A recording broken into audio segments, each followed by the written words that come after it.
Richarlison have made for this one? You mean Conte? I know how when I said that to you earlier, you looked at me so sceptically. There's only one man that makes the decisions at this football club. For me, it's a no-brainer at the start, Richarlison. They need sort of an impact, somebody that's going to influence the game in a positive fashion. They need energy, and I think he will bring that. The Brazilian, starting for his first time since the World Cup, he'll be desperate to prove himself in a Tottenham shirt, which I think he's been a little bit underwhelming in so far. So we're underway at the Tottenham Hotspur Stadium. A win will take Tottenham into the Champions League places ahead of Newcastle United. If West Ham avoid defeat, they'll move out of the bottom three. It's Tottenham in possession, playing from right to left in this first half, in the white shirts, the dark blue shorts and the white socks. West Ham in their home kit as well, the cloud and blue shirts, the blue shorts and the cloud and blue socks, as Longley has it for Tottenham, plays it up to the halfway line, and Richarlison, well, if he wanted to impress, hasn't done so far, plays a terrible pass right behind Ben Davies, and West Ham are away, quickly from the throw, pull back to the edge of the area, good opportunity from the edge of the D from Jarrod Bowen. Well, Tottenham switched off there, West Ham took the throw quickly, worked it to Souček, pulled it back to Bowen and fires wide of Fraser Forster's post, let off. It was that man that we've just been lauding, Richarlison, for starting. He makes a terrible error, he passes it out of play, and from that Souček makes a deep run from the throw-in. He just hooks it into an area really, and arriving at the edge of the box, Bowen, and do you know what, I think he should have done a little bit better. Yeah, he had so much space outside the penalty area, Jarrod Bowen. 8 goals for the season and in decent form at the moment, 3 in his last 4 games, but it remains 0-0, 90 seconds gone. And we can take you through the lineups as Tottenham have the ball with Eric Dyer just inside their own penalty area. So Forster deputising once more for Lloris in goal. The back three of Romero, Dyer and Longley for Tottenham. Ahead of them it's Emerson Royal, Skip, Højbjerg and Davis, with Richarlison, Kulusevski and Kane up front as the ball is cleared away by Ogbonna. For West Ham, header is won by Dyer ahead of Antonio, but Antonio will win it back just inside the Tottenham half and brings it down the left-hand side. He's then bundled over. Antonio wins the free kick midway inside the Spurs half. He's got a decent record against Tottenham for West Ham. Michail Antonio scored in 4 of their last 5 Premier League victories against them. And an opportunity here for West Ham to test Tottenham from a set piece. And if we talk about the change that Tottenham have decided to make, not having Paquetá through injury is a blow for West Ham. Yeah, I think he's been a real shining light over the recent weeks. He's been a massive part of this upsurge. Emerson's ball into the area, it's headed on by Gerd, flicked away at the back by Højbjerg. West Ham Tottenham are appealing for offside, but the decision has been given as a West Ham corner. Well, he's furious there, Højbjerg, but you've got to play to the whistle, and he did. He made the interception, and it's behind for a West Ham corner. Yes, he wasn't very happy there. In fact, quite a number of the Tottenham players turned round and looked at the linesman and just eyes to him that they did not agree with his decision. Yeah, fair point, because Ogbonna's right there and he doesn't touch it, but that's why Højbjerg has to play the ball, so they won't be happy if something comes from this. Corner is swung in by Rice, headed out of the area by Tottenham. Kulusevski will pick it up and try and advance down the right-hand side. He is fouled by Rice, and Tottenham will have a free kick midway inside their own half. So West Ham with Fabianski in goal, the back three of Kehrer, Ogbonna and Gerd. Ahead of them, Sofal, Downs, Souček, Rice and Emerson, with Bowen and Antonio up front. And it's a formation that can very much drop back into a 5, which West Ham will do when Tottenham come forward. I'm just noticing there, Vicky, off that corner there, it's Richarlison that gets his head to it first, I think, and as he's leaving the box, he's rubbing his head as if he's sending a message to the manager saying, I don't want to be in that front post space. I want to be left up the pitch. I don't want to be involved in this defending malarkey. 4 minutes gone, 0-0, and Tottenham in possession. Do you think he would be saying that if it was Conte on the touchline? Yes, as a striker, I always used to love the front post position because I suppose, reliance on me. I had no one to mark. As soon as you start marking people, you can be to blame. So, yeah, I wasn't about that life. Here come West Ham once more, stealing the ball midway inside the Tottenham half from Oliver Skip. Under pressure, Longley goes down, and it's another West Ham corner. They've started this game well, Glenn. Yes, they've started very well, and Longley He's first to the ball there, Souček. There's a bit of contact, and felt as though Longley was quite weak there, as if he was almost fishing for a free kick. But Mike Oliver wasn't buying it, concedes a corner. And they need to stay switched on here, Tottenham, because West Ham have 2 players over this corner and Tottenham just have Kulusevski that's come up to cover, so they play it short. Tottenham could be caught short here. Let's see what they do. Bowen moves away, so Rice will swing it into the area, cleared away on the edge of the 6-yard box by Hotspur for Tottenham and picked up by Sofal for West Ham, just inside the Tottenham half. Out to the left-hand side they play. And Tottenham have a throw. Goal in the Arnold-Clark Cup match between England and Italy. Chris Coles. This has not gone to plan for England because Italy have equalised. A Sofia Cantore header just crossed the line. Goal line technology gave it. England very unhappy. They felt the ball had gone out of play just prior to Cantore's header. Interesting. England won, Italy won. Thanks, Chris. As Tottenham have the ball just outside the West Ham penalty area. Hotspur will send it over to the right-hand side as they're forced back through the West Ham half, and Christian Romero has it now. Down the right-hand side he goes. The options are moving centrally inside the West Ham half for Tottenham as Long Lane in advanced position, pulls it out to Ben Davies into the penalty area. Skip will dink it in, but Kane knew he was well offside there and allows the ball to run out of play for a West Ham goal kick. Let's head back to the Super League. Hull FC against Castleford Tigers. Dave Woods. 3 minutes to play. It's Hull 32, Castleford 30. It's an incredible resurgence from Cass. Jake Mamo has just scored their 4th back-to-back try. They were down and out, Hull resplendent, but now it's a real finish. Hull 32, Castleford 30. Thanks, Dave. We'll keep you right up to date here on Firefly for the closing stages of that thrilling conclusion in the Super League. Here at the Tottenham Hotspur Stadium, 7 minutes played, and it's goalless between Tottenham and West Ham as West Ham come down the right-hand side. Bowen loses out, and Longley will pick it up, but he's dispossessed by Souček, who pulls it across looking for Antonio, and the deflection from Davis loops up into the arms of Fraser Forster. But again, Tottenham caught cold there, Glenn Murray. Yes, and it's that man again, Souček, tackling, I think it was Longley, caught a little bit cold on the ball, and he finds himself inside the area. Mikel Antonio's wide open in the middle, but he just can't find the big Jamaican. The ball gets cut out. Good driving run over the halfway line from Emerson Royal. Almost won back by Rice, but good challenge by Oliver Skip. And Harry Kane has it now, sends it out to the left-hand side, and Ben Davies has Longley ahead of him. Goes in field centrally instead to Richarlison. Out to the right-hand side now, and Kulusevski plays the ball in. Richarlison just slipped, which allows West Ham to clear on the edge of their own 6-yard box. Harry Kane picks it up. Davies, Richarlison, brilliant covering challenge by Souček.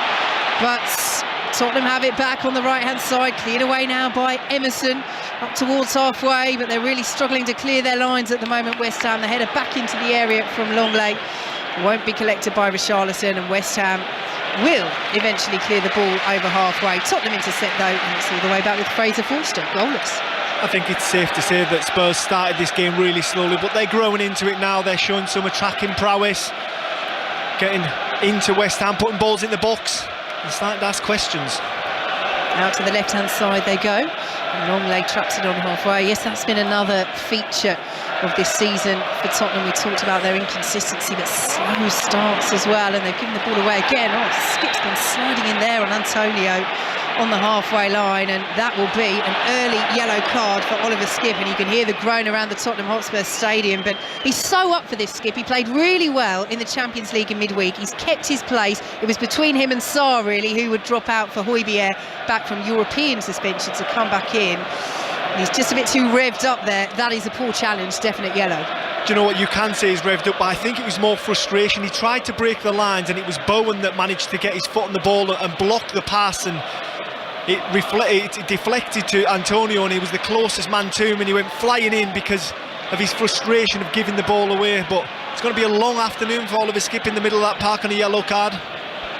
Yeah, early concern for Tottenham in that regard. 0-0 with West Ham here on BBC Radio 5 Live. Earlier in the Premier League, Manchester United 3-0 winners over Leicester at Old Trafford, and Marcus Rashford continuing his sparkling form. A brace for him, one for Sancho as well here at the Tottenham Hotspur Stadium.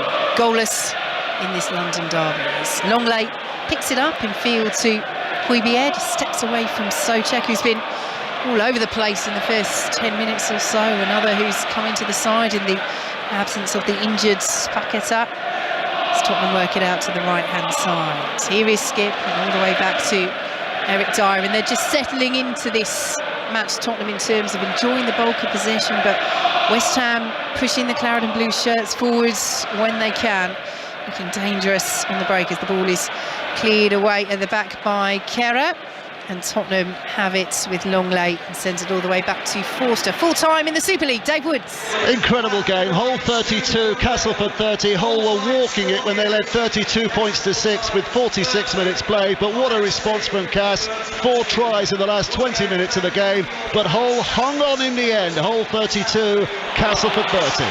Ricochet from Kehrer falls kindly for Tottenham. Here is Kulusevski down to the byline, pulls the ball across, it's just over the head of Emerson Royal. Skip deflected over by Souček. Tottenham corner. Yes, Oliver Skip arriving on the edge of the box there, and it falls so invitingly for the young man, and he didn't make good contact on the ball, and he scuffs it into the ground. It comes off a West Ham play up and over the bar, and for the Tottenham corner. Still looking for his first goal for his boyhood club, Oliver Skip.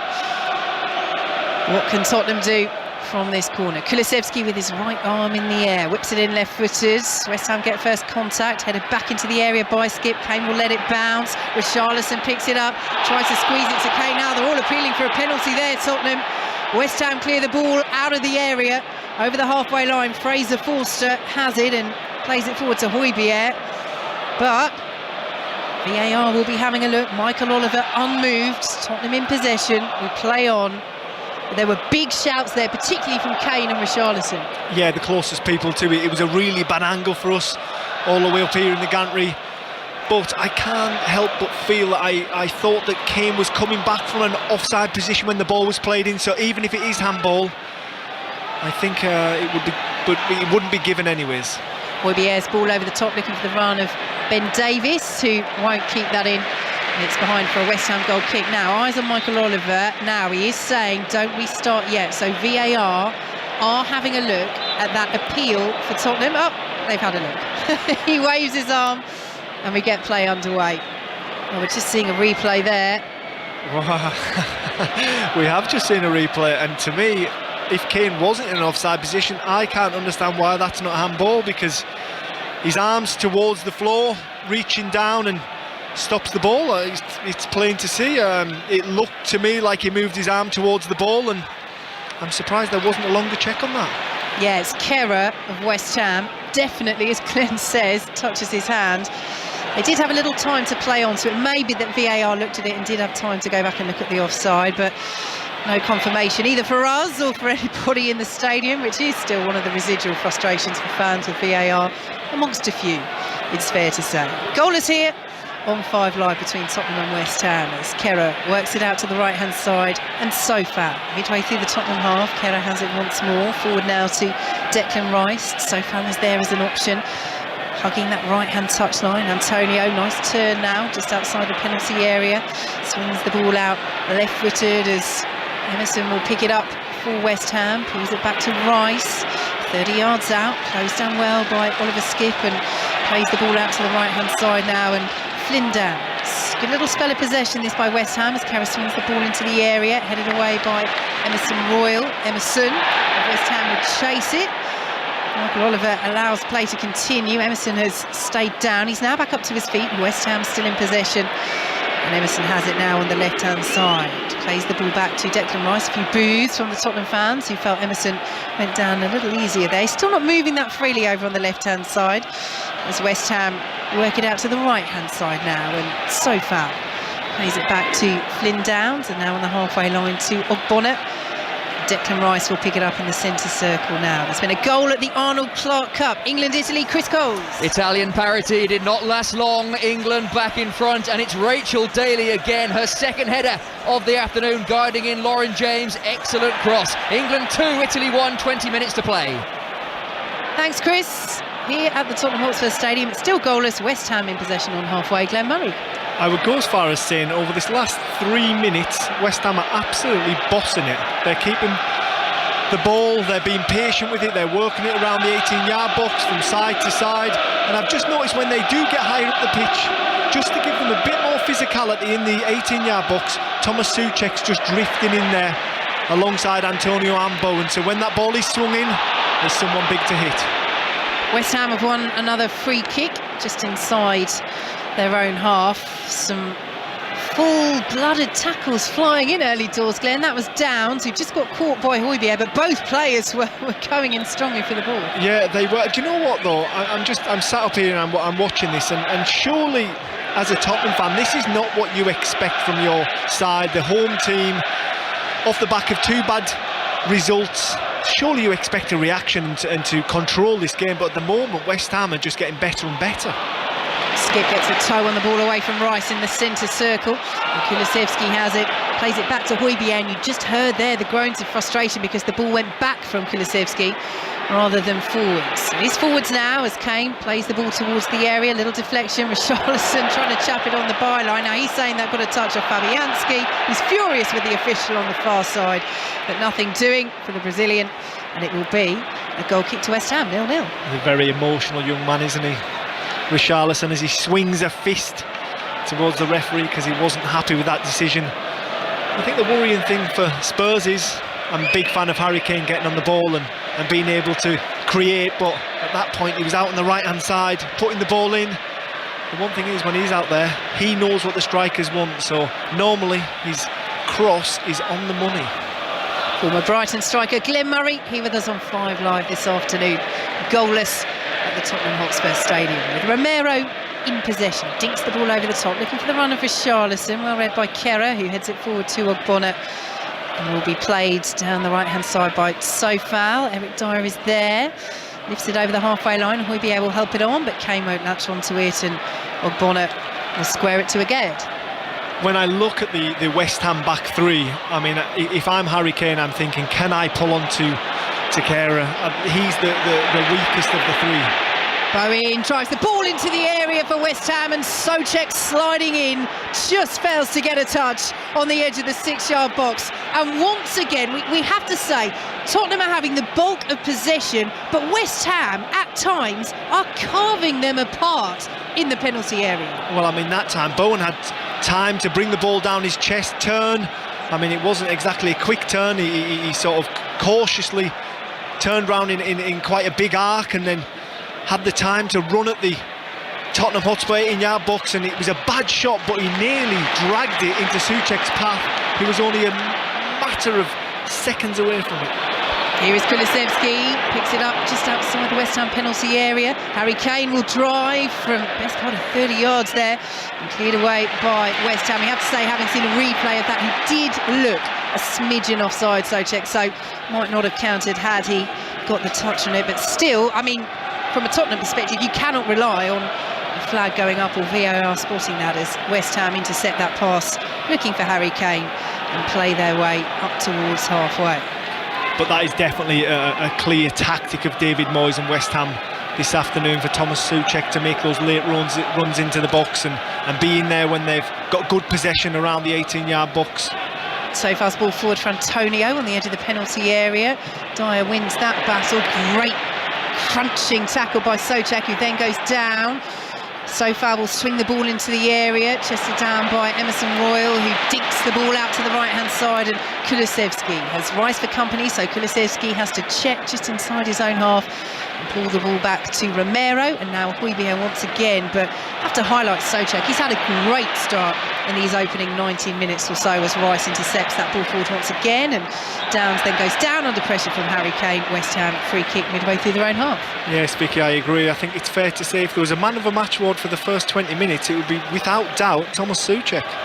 And it's one of those, as West Ham prepare to take this free kick, that he's another like Richarlison for Spurs, that he hasn't had the season he would have wanted. Souček, you know, he's been benched recently, come on as a substitute. in their recent games mostly. He's come in for criticism from West Ham supporters as well, because he hasn't hit the heights that we've seen him do at West Ham. But with Paquetá out for now, he's got a real opportunity here. Yeah, he has, and I think it's that just is born from frustration of knowing what he can do and the expectation of him doing it week in, week out. And he has been down a little bit, especially on his numbers, goal scoring wise, but he will see this as a big opportunity while Paquetá's out to establish himself in this West Ham midfield once again. Tottenham in possession, just inside their own half, goalless. On 5 live as Richarlison pings the ball out to the right hand side. Do you think he's just still on the same wavelength as Brazil rather than Tottenham, or is that remarkably common? I thought you were going to ask me if he's still on the plane, because so far Richarlison has been pretty terrible, I think, in all due respect. And I'm sure that Son, listen, I know Son's a really nice guy on the bench and he'll probably be supporting his teammate, but if I was on there I'd be thinking, get me on. Well, we know what happened last time he came off the bench in the Premier League, hat-trick against Leicester City. So we shall see. Certainly an option for Tottenham as this game progresses. But goalless so far. Tottenham, remember, with the chance to move into the top 4 ahead of Newcastle with a victory. West Ham know if they avoid defeat, they'll be out of the bottom 3. As Tottenham pick it up in the centre circle. Here is Skip, lays it off to Eric Dyer as Christian Stellini watches on right on the edge of his technical area. Glenn Murray. And when West Ham sit in this mid-block, they're almost a 5-4-1 and just being really difficult to break down, not leaving much space for Spurs to try and break through them, and when they do get tight, then that's when they try and burst on the counter-attack.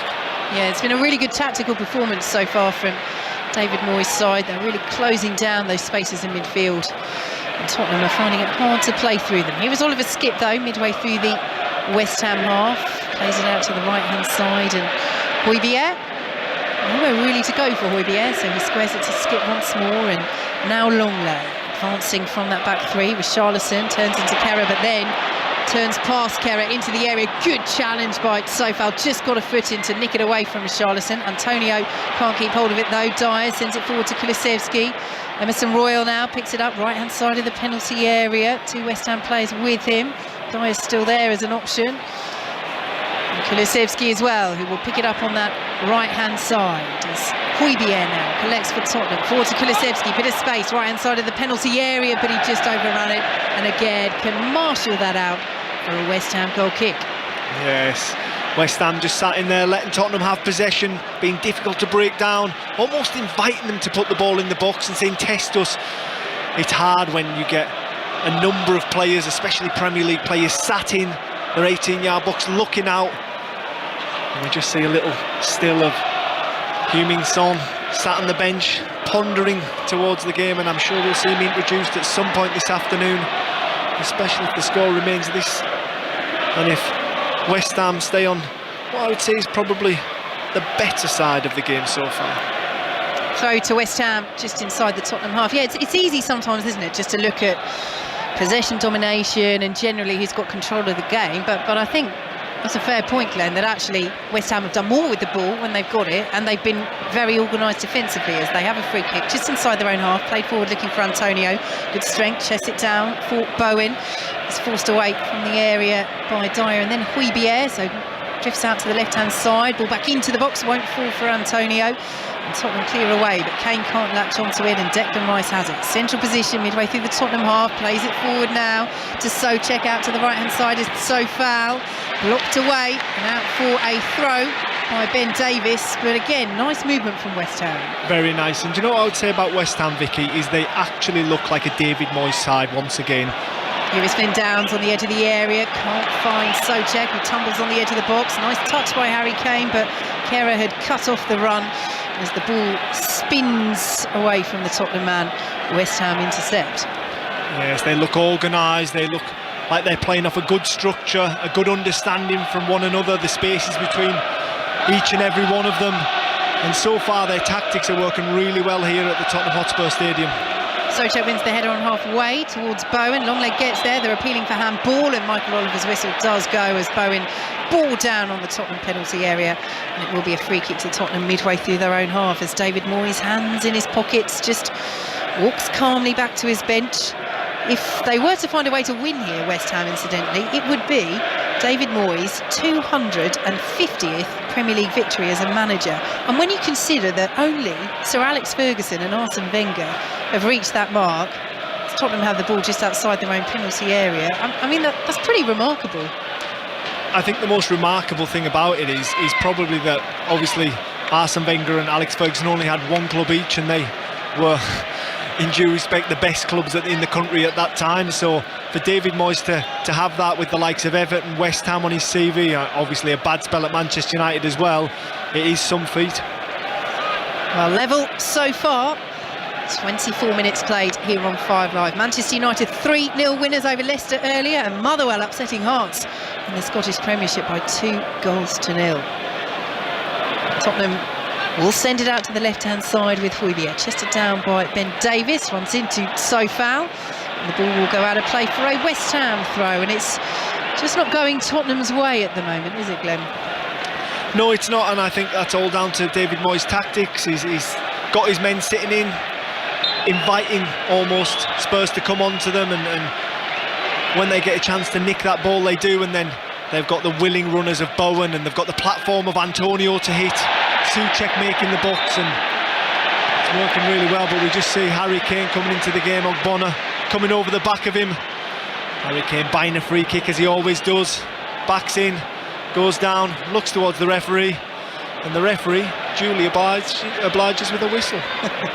So yeah, free kick to Tottenham midway through the West Ham half, as Christian Stellini stands on the corner of that technical area still, deputising once more for Antonio Conte, who I'm sure is following events keenly while he's recuperating back in Italy after having gallbladder surgery a couple of weeks ago. Harry Kane in possession outside the West Ham area, but the ball out to the left-hand side to Longley was just a little bit short, and Sofal slides in with the interception. Tottenham take the throw quickly. They've worked it into the penalty area. Kane, miscontrol, might come back to him. Will come to Emerson Royal. Good block on the edge of the D from Jarrod Bowen. And it ricochets up towards halfway where Romero will pick it up. Well, they're all putting their bodies on the line at the moment as Kane slides the ball into the area. Looking for Richarlison, good interception by Kehrer. Crunching challenge by Romero to stop Bowen coming forward, and Tottenham have it with Kane. Into the area now is Kulusevski, right hand side, pulls it back to Emerson Royal, back to Kulusevski, crosses the ball looking for Harry Kane. Souček is there using his considerable height to clear it away from Kane. Ben Davies will send it back in. West Ham again get first contact, this time with Aged, but it will come straight back at them with Kulusevski, and that's a poor delivery behind, and the momentum is gone for Tottenham. 0-0. That's a delivery that you don't expect from that man Kulusevski, especially when he has time on his left foot and he's got players in the box. It's about hitting areas, it's not about floating it over every single person in the box and putting it out for a by kick. Really disappointing from the Swedish international. So goal kick to West Ham, 0-0 here on 5 Live. Just watching Stellini pointing towards the Tottenham players, just getting them organised. I mean, he said he wanted to see a reaction to their last two defeats from the start. The first seconds, the first minutes, they're so important. We need to show the desire to play the best game we can. I mean, it's not been great from Tottenham. No, it's been what we've come to expect from Tottenham, I think. We expect so much more of them, but I think what speaks volumes is at the start of the game at home, when you expect a reaction, it took them 6 minutes to get the ball into the West Ham box, and that is just not good enough. It just doesn't show enough oomph, I don't think, from the performance, enough get up and go. They didn't come on and attack the pitch. They just sort of meander their way into games. They don't ever sort of take the game by the scruff of the neck, which is what they can do because they're such a talented group. Kulusevski, good work on the halfway line, pulls it back in field to Hojbjerg, and now Richarlison. Hojbjerg's pointing, saying get further up, I don't want to see you square to me on the halfway line, Richarlison, as Longley swings the ball in. Harry Kane trying to get a bit of space from Aged, but can't do so. And West Ham will bring it away. Emerson won't keep that ball in though, and it's gone out for a Tottenham throw, which Emerson Royal will take. Midway through the West Ham half, sends it back to Romero. We have to say both goalkeepers really have had very little to do. I mean, I can't remember a meaningful save that either of them have had to make. Fabianski might be called into action here though with Richarlison, left-hand side of the penalty area, tries to play it off Kehrer, does play it off Kehrer, but it bounces back off Richarlison, and it's behind for a West Ham goal kick. Glenn Murray. Now you've said that, Vicky, have either of them touched it apart from a bye kick? Fabianski managed to get megged, didn't he, at one stage, and the ball rolled out without a touch from him.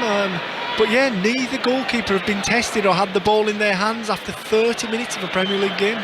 Yeah, we've had that Bowen shot that went wide inside the opening seconds. We had Souček almost getting onto a ball in the area on the 6-yard box, but I think that would have been ruled out for offside had he tapped it in. It's very 0-0. Mind you, I'm sure that neither goalkeeper will be moaning about that. True. West Ham in possession, half an hour played. The point, remember, would take West Ham out of the relegation zone and would extend their unbeaten run to 5 matches, as Richarlison is penalised, so far going down. He's had a good game, Richarlison hasn't. Yeah, I actually think it was Ben Davies there who came across so far, but that's turned into a little bit of a battle at the West Ham right wing back and the Tottenham left wing back there. They're coming together on a couple of occasions. I think that's a little battle that we're going to have to keep our eye on this afternoon. Yeah, he's trying to get forward as much as possible. Ben Davies has been playing in a very advanced position so far, but no joy yet for Tottenham down the flanks as Rice plays it in field to Downs, and now Agard will distribute to Sofal on this right hand side. Wins the header, looking for his Czech Republic teammate Souček. Cleared away by Tottenham, but Antonio will pick it up. Poor pass from Antonio though, straight to Kulusevski. And he plays it out to the left hand side with Ben Davies, who plays it off Sofal, and it would be a Tottenham throw. Kulusevski, he's drifting around everywhere, isn't he? I mean, sometimes he's out on the right wing, now he's in a central position. Very fluid at the moment in terms of the positions he's taking up. Yeah, he is, as we just see him get on the half turn in the middle of the pitch and get turned. I think he rode about 3 challenges there, but he's eventually lost the ball. And I think that's born through frustration. That's him searching for the ball, searching those pockets of space, which West Ham are not allowing in this shape they've set up in this afternoon. Tottenham in possession midway through their own half. Yeah, I wonder as well, and it'd be interesting to see if this is Kulusevski taking the initiative or Stellini, or perhaps Conte on the WhatsApp, that because West Ham are the 3 in the centre, it just gives them that extra body, doesn't it, if Kulusevski comes centrally for Tottenham as well. As Ben Davies plays the ball into the area, it's behind Emerson Royal, cleared away by West Ham, out for a Tottenham throw right in front of David Moyes. Yeah, I think you're right with the Kulusevski chart. I think he's just trying to get in between the lines, so the defensive line and the midfield line of West Ham, and just trying to get on that half turn to try and create something. But just then we saw Oliver Skipp get the ball, and he tried to play a through ball to Richarlison and put way too much on the ball. It just needed a little bit more feel, and the Tottenham striker could have been in on goal, but very poor ball from Skipp. 13 minutes to go in this first half. Tottenham 0, West Ham 0 on BBC Radio 5 Live. Tottenham in possession, just inside the West Ham half. Good driving run by Emerson Royal, lays it off to Hotspur, and now Romero advancing forwards to Emerson Royal on the edge of the penalty area, plays the ball in, Richarlison's in there, and West Ham made a bit of a hash of clearing that. Tottenham will pick it up on the byline. Ben Davies has it, left hand side of the penalty area, scoops the ball back in, looking for Harry Kane. That's better defended by Agard, and will be helped out of the penalty area. Hotspur sends it back in, Emerson Royal's making the run. Everybody's appealing for it. It is a Tottenham corner. Emerson did really well there. Hotspur got his head up, saw the right wing back making a deep run, and he just felt the ball into him. He managed to get a foot on it, just play it off the West Ham player and earn his side a corner, because that was going nowhere, that ball, really. So corner from the right hand side to be taken by Kulusevski, whips it into the crowded 6-yard box. Fabianski punches, gets good distance on it, out of the penalty area it goes, and Hotspur will send it back to the centre circle, and Emerson Royal close down by Jared Bowen. So Emerson Royal goes out to the left hand side, and Hotspur once more.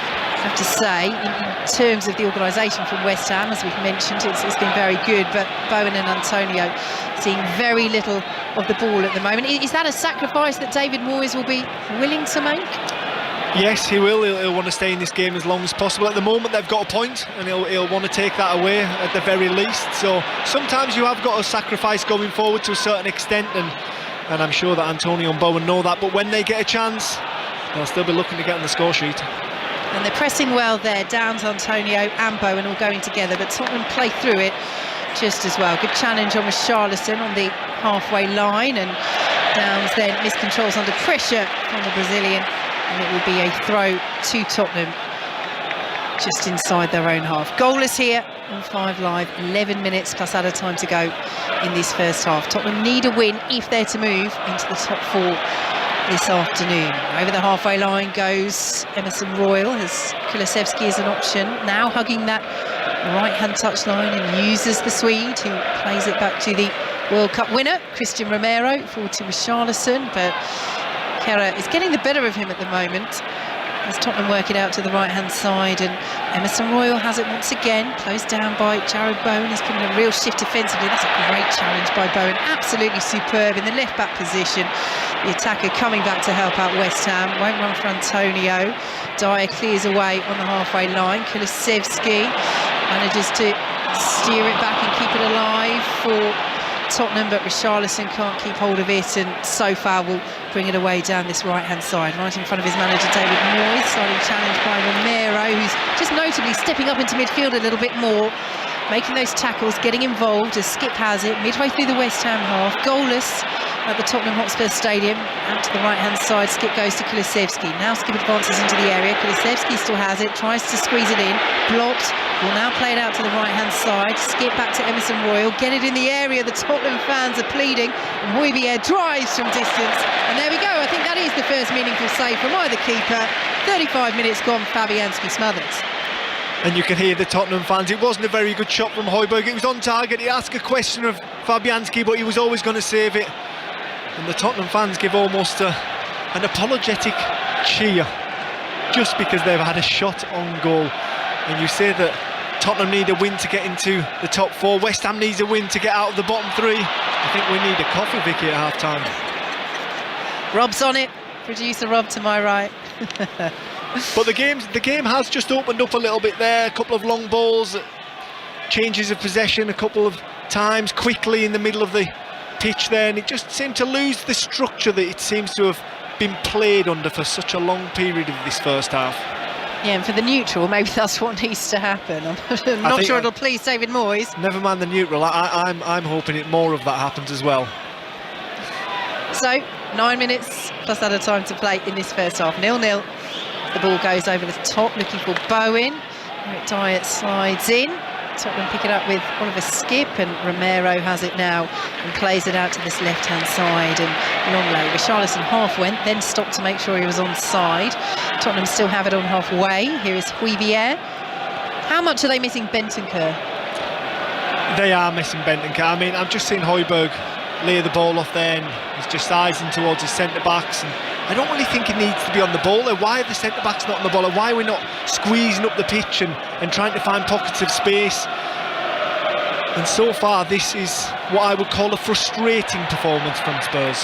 Harry Kane plays the ball forward, too strong for Richarlison, and it's behind for a West Ham goal kick. Could have gone down there, Harry Kane, but good strength, kept his footing. Referee Michael Oliver played a good advantage, but the connections with Richarlison just aren't there at the moment. Is that Richarlison's responsibility? Is it his teammates' responsibility? I think that is Richarlison to a certain extent. He's not at his best game, even when he's got the ball into his feet, and he's never really got the ball under control. He's making runs and just not timing them quite right. But I think he's also from probably not playing as much as he would have liked with Harry Kane. I think it's clear to see that Harry Kane's got a better understanding with the man on the bench, Son. Ball is all the way back with Fraser Forster, the Tottenham penalty area. West Ham pressing with the 3 again, this time Rice joining Bowen and Antonio, but again Tottenham play round it well. Haven't really, apart from those couple of half chances, tested Fraser Forster and Tottenham's back line much at all, West Ham, as they do win the ball midway through their own half. Sliding challenge by Romero on Ogbonna, and I think this is when you can tell, Glenn Murray, that even the players are getting a bit frustrated with the lacklusterness of that game, when you see Ogbonna out on the left wing. Yeah, he's come charging out of defence for a couple of challenges there, but one thing West Ham have done really well is break play in the centre of that field. Break play, keep possession, just frustrate Spurs, and so far David Moyes' tactics have been absolutely bang on. He'll probably want a little bit more going forward in the second half, but he'll be able to release his players more as we sort of approach the end of the game, the 70th minute, when there's more riding on it. Throw to West Ham, a third of the way inside their own half. Full time at the Arnold Clark Cup. England, Italy, Chris Coles. England 2, Italy 1. The Lionesses on the brink of lifting the Arnold Clark Cup for the second year running. Not straightforward against a tenacious Italian side. 2 headers from the informed Rachel Daly, either side of Sofia Cantore's equaliser for Italy. Not the most convincing, but another win for Serena Wiegmann and the Lionesses. England 2, Italy 1. Thanks, Chris. Ball's gone behind for a Tottenham goal kick. 0-0 here at the Tottenham Hotspur Stadium. That England unbeaten run, incidentally, now standing at 28 matches, all coming under Serena Wiegmann. Bodes very well ahead of the World Cup this summer for the reigning European champions. Glenn Murray. I'm just watching Cristian Romero as he goes down for a second time in the match. He just went in for quite a robust challenge with Thomas Souček. He won the ball nice and cleanly. It was a heavy challenge, but he's not looked very happy since that, and this could be really bad news for Spurs. News that they don't want as one of their top defenders, one of their catalysts, the one that steps in. It's quite aggressive, goes down, and it doesn't look comfortable at all.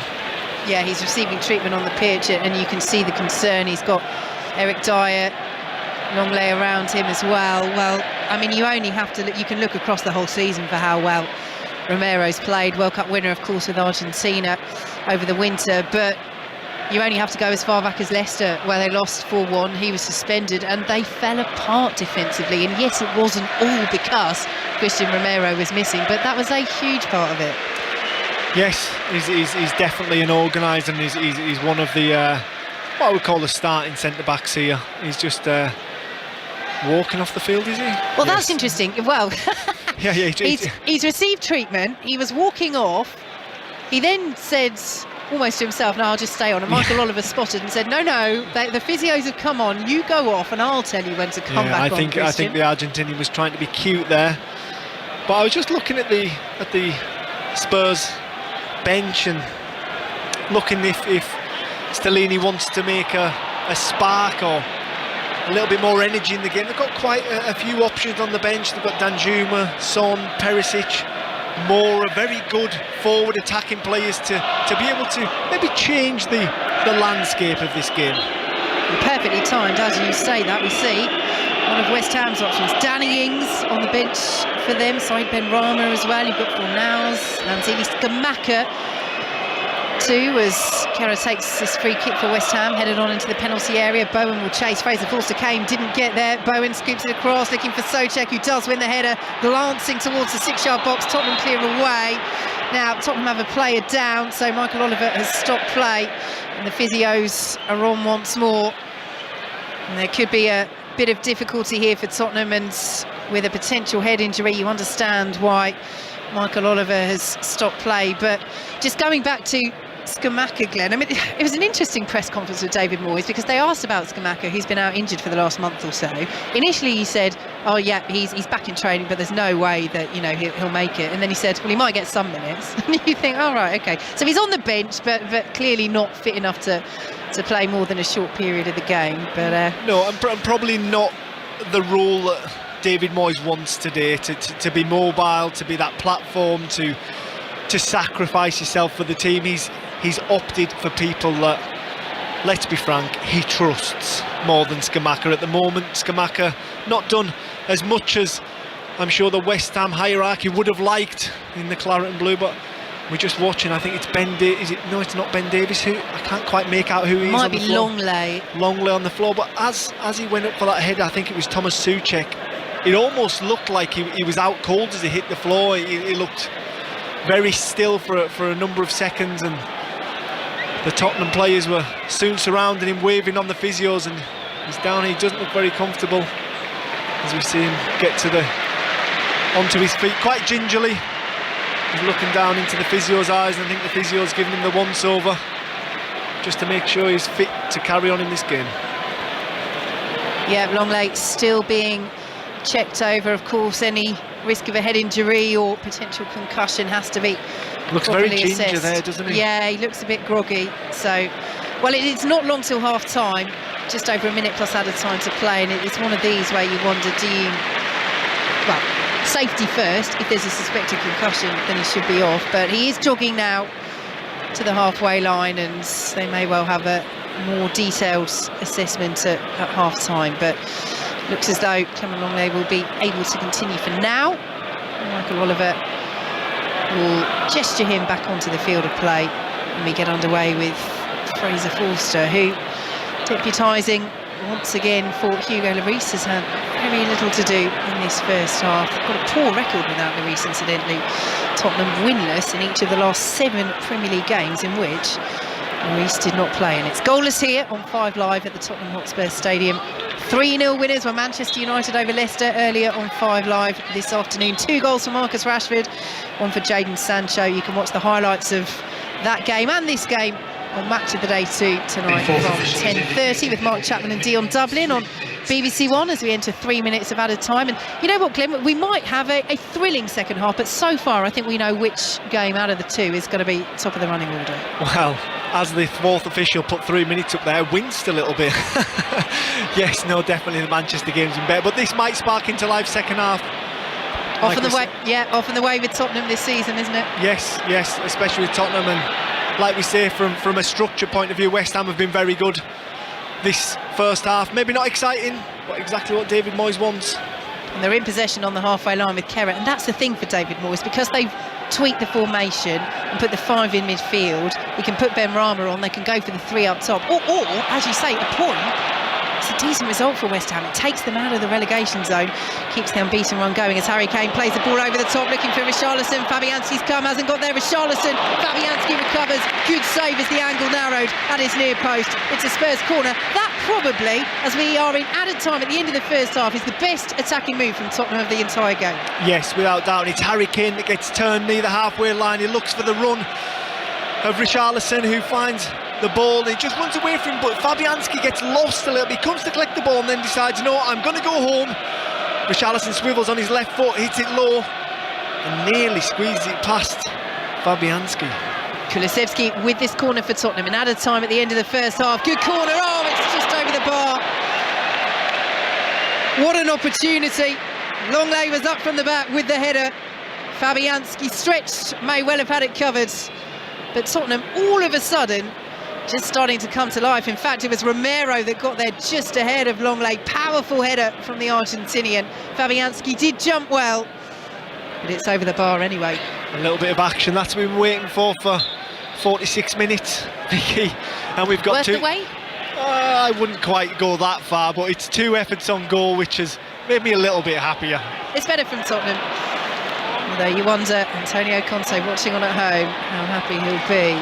We have been told, as the ball rolls through to Fabianski just outside his area, clears away under pressure from Kulusevski, that there is no direct line, as it were, from Conte. It's not one of those where, for example, when a manager's sent off, they're in the stands and they've got a phone line down to the bench. It's not quite that, but I'm sure he'll have ways and means of getting in touch, and you just wonder whether the WhatsApps might be pinging, the phone might be ringing at half-time. He might want to have his say, because it's not been a great half again from Tottenham, the slow start curse of their season. But they are coming forward, finishing the half strongly. Ball into the area, looking for Richarlison, cleared away by West Ham.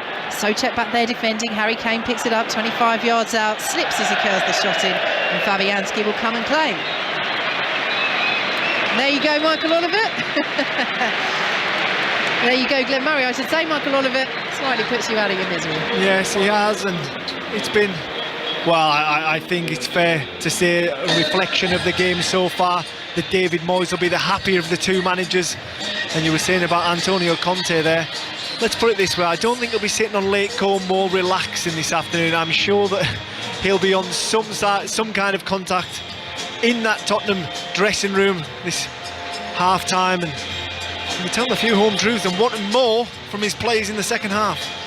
Yeah, familiar story for Tottenham. They just not got going in this first half, and it's not been a great game for the neutral, but as Glenn touched on there, West Ham will be largely very pleased with that performance. As things stand, they're moving out of the relegation zone. As things stand, Tottenham are missing the chance to move into the top 4, because at half-time at the Tottenham Hotspur Stadium, it's Tottenham 0, West Ham 0. And it has been bad, Glenn. It's been really bad, hasn't it? Do you know what, Steve? As Vicky was wrapping that up there, I was just thinking, am I being too harsh? No. I mean, but no, it hasn't been great. There's not really been much to talk about. But like I say, when you look at it from a football perspective, David Moyes will be absolutely delighted with his players. His tactics are working. I'm sure as the game continues. Shouldn't they go for it now, though, Glenn, West Ham? You know, you were saying you expected them to. They haven't necessarily yet, have they?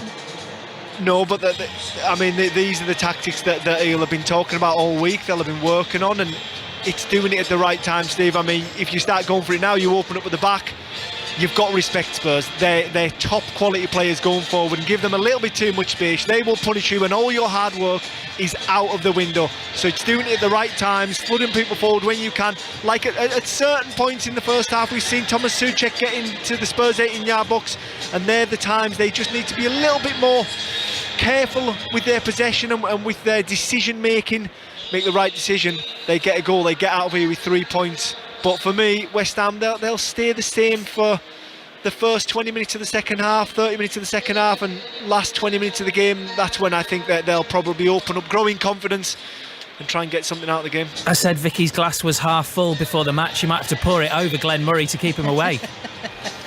Always half full, Steve. You know what? Let's just vote. I'll give you a stat to round off. Go on. To encourage everybody to join us for the second half, which we are excited about. Tottenham have scored 27 second half goals There you go. in the Premier League this season. There you go. I've got one for people to come back. It can't get any worse. Listen, we've got to call it how we see it. That doesn't mean people won't listen to the second half. Anything could happen. I watched the Spurs West Ham game. It was 3-0 at half time, 3-3 at full time last season, up the season before. It's going to get better. Glenn Murray, Vicky Sparks, thank you very much indeed. We will be back for second half commentary, and I'm sure it's going to get better. We've got lots of reaction coming up to what we've seen already today on Premier League Sunday. Manchester United's victory over Leicester City. We'll hear from Marcus Rashford and his manager Erik ten Hag after the news with Alison Hughes. Listen on BBC Sounds. This is BBC Radio 5 Live. Police in Lancashire looking for Nicola Bulley say they've recovered a body from the River Wyre, close to where she disappeared more than 3 weeks ago. The 45-year-old was last seen walking her dog in the village of St Michael's on Wyre. Our correspondent Eunice Muller is there. No formal identification has yet been carried out, but they're unable to say whether this is Nicola Bulley at this time. Procedures, they say, to identify the body are ongoing, and they're currently treating the death as unexplained. Nicola's family have been informed of developments, and they say their thoughts are with them at the most difficult of times. The crime, justice and policing commentator Danny Shaw says investigations will continue in the area where the as yet unidentified body was found. The police will be very anxious to preserve that area around near where the body was found and to look underneath and look around in the water to see exactly what was around there, whether the body had actually got lodged under there or has been displaced from somewhere else. That's all really important because it's important to establish if the body entered the water at that point or somewhere else. Elsewhere, rescue teams in Turkey say they're winding down efforts to look for survivors of the earthquake early this month. More than 46,000 people died in Turkey and Syria after powerful tremors brought down huge numbers of buildings. Ukrainian officials say 3 members of the same family have been killed by Russian artillery in the southern Kherson region. 4 others, including 2 children, were injured when a shell landed outside a house in the village of Bagunka. And a man in his 30s has been arrested on suspicion of murder after a woman was killed in a park in Exeter. The 74-year-old was found seriously injured after being attacked with a knife yesterday. On BBC iPlayer. He started off as my informant. I needed a win. I built my career off the back of his information. Brand new drama. I'm going to need you to do something for me. Something important and not very nice. From the writers of Humans and Spooks. People are going to die because of me. You gave up your right to a clear conscience when you first started taking his money. Better. I'm not sure I can do it anymore. There's only one way out. He's got to go down. Watch on BBC iPlayer. More live Premier League football than anyone else. 5 Live's Premier League Sunday with Steve Crossman. And the lines are open now for 606 08085 909 693. You can get your call in right now. Book it in to speak to Robbie Savage and Chris Sutton. We're going to talk to Robbie very, very shortly. First, we'll get some more reaction to our early commentary game. Manchester United beat Leicester City 3-0 at Old Trafford. They're now 5 points behind the leaders Arsenal. Marcus Rashford scored twice. That's 24 in all competitions this season. A personal best in his career. It's always nice to get on a score sheet. Confidence is obviously a massive part of anyone's game, but especially for forward, you want to be one in the positions to score goals and taking as many of them as you can. So I feel good, I feel confident, and hopefully it can continue. We've seen both Arsenal and Manchester City drop points in recent weeks. Do you feel you're back in that title race now? For us, them two are probably the two best teams in the league, and they've consistently been that for the majority of the season. So we have to keep focusing on ourselves, and today in the first half, nowhere near our best performance. But they're the things that we can look to build on and improve on, and the manager will be pushing for us to do that. So very much concentrated on us. Rashford with Conor McNamara there. His manager, Erik ten Hag, has been telling Gary Flintoff that he thinks he can still get better. I think there's more to come. There are so many aspects of football you can always improve, and I think he make a big step this season. But the season is it's over halfway, but a lot to come. And you don't win trophies in February. Not totally true. Next week we can win, but the big trophies. And if we want to make this season a success, it's about April and it's about May. So every game is coming is bigger and bigger, and also the stress will be bigger and bigger. So the challenge will be higher and higher, and everyone, the team has to be ready, but also Marcus, because he knows also opponents will focus on him. And I know all coaches want to improve players, but what does it mean to you to see Jadon Sancho back on the pitch and scoring here today? It's great. I think it will help him in his process where he's in. He's a great player. It's really enjoyable to work with him. When you see this, I think he's also an attractive player for the fans. And when you see that goal what they score in combinations with Bruno Fernandes, that's why you're coming to a stadium. That is what you want to see. But he knows also there is room for improvement, and when he's keep working like this, improvement will come. Erik ten Hag with Gary Flintoff. 6:06 will be with you after we're done at the Tottenham Hotspur Stadium. Robbie Savage and Chris Sutton. Afternoon, Robbie.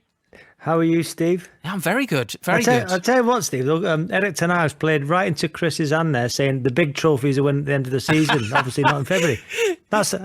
My big trophy, the three-handled cup, is a big trophy. Listen, you won't find any argument with me. It's the only one Middlesbrough have ever won. But that was quite funny, though, wasn't it? It was like, you don't win anything in February. Wait, no, the League Cup. Well, the big trophy's end of the season. Oh, well, Chris will be buzzing off that. I've got to say, mate, Manchester United. I've said it about just after the World Cup. Manchester United in the title race. And Arsenal and Man City have got to play each other again at the Etihad.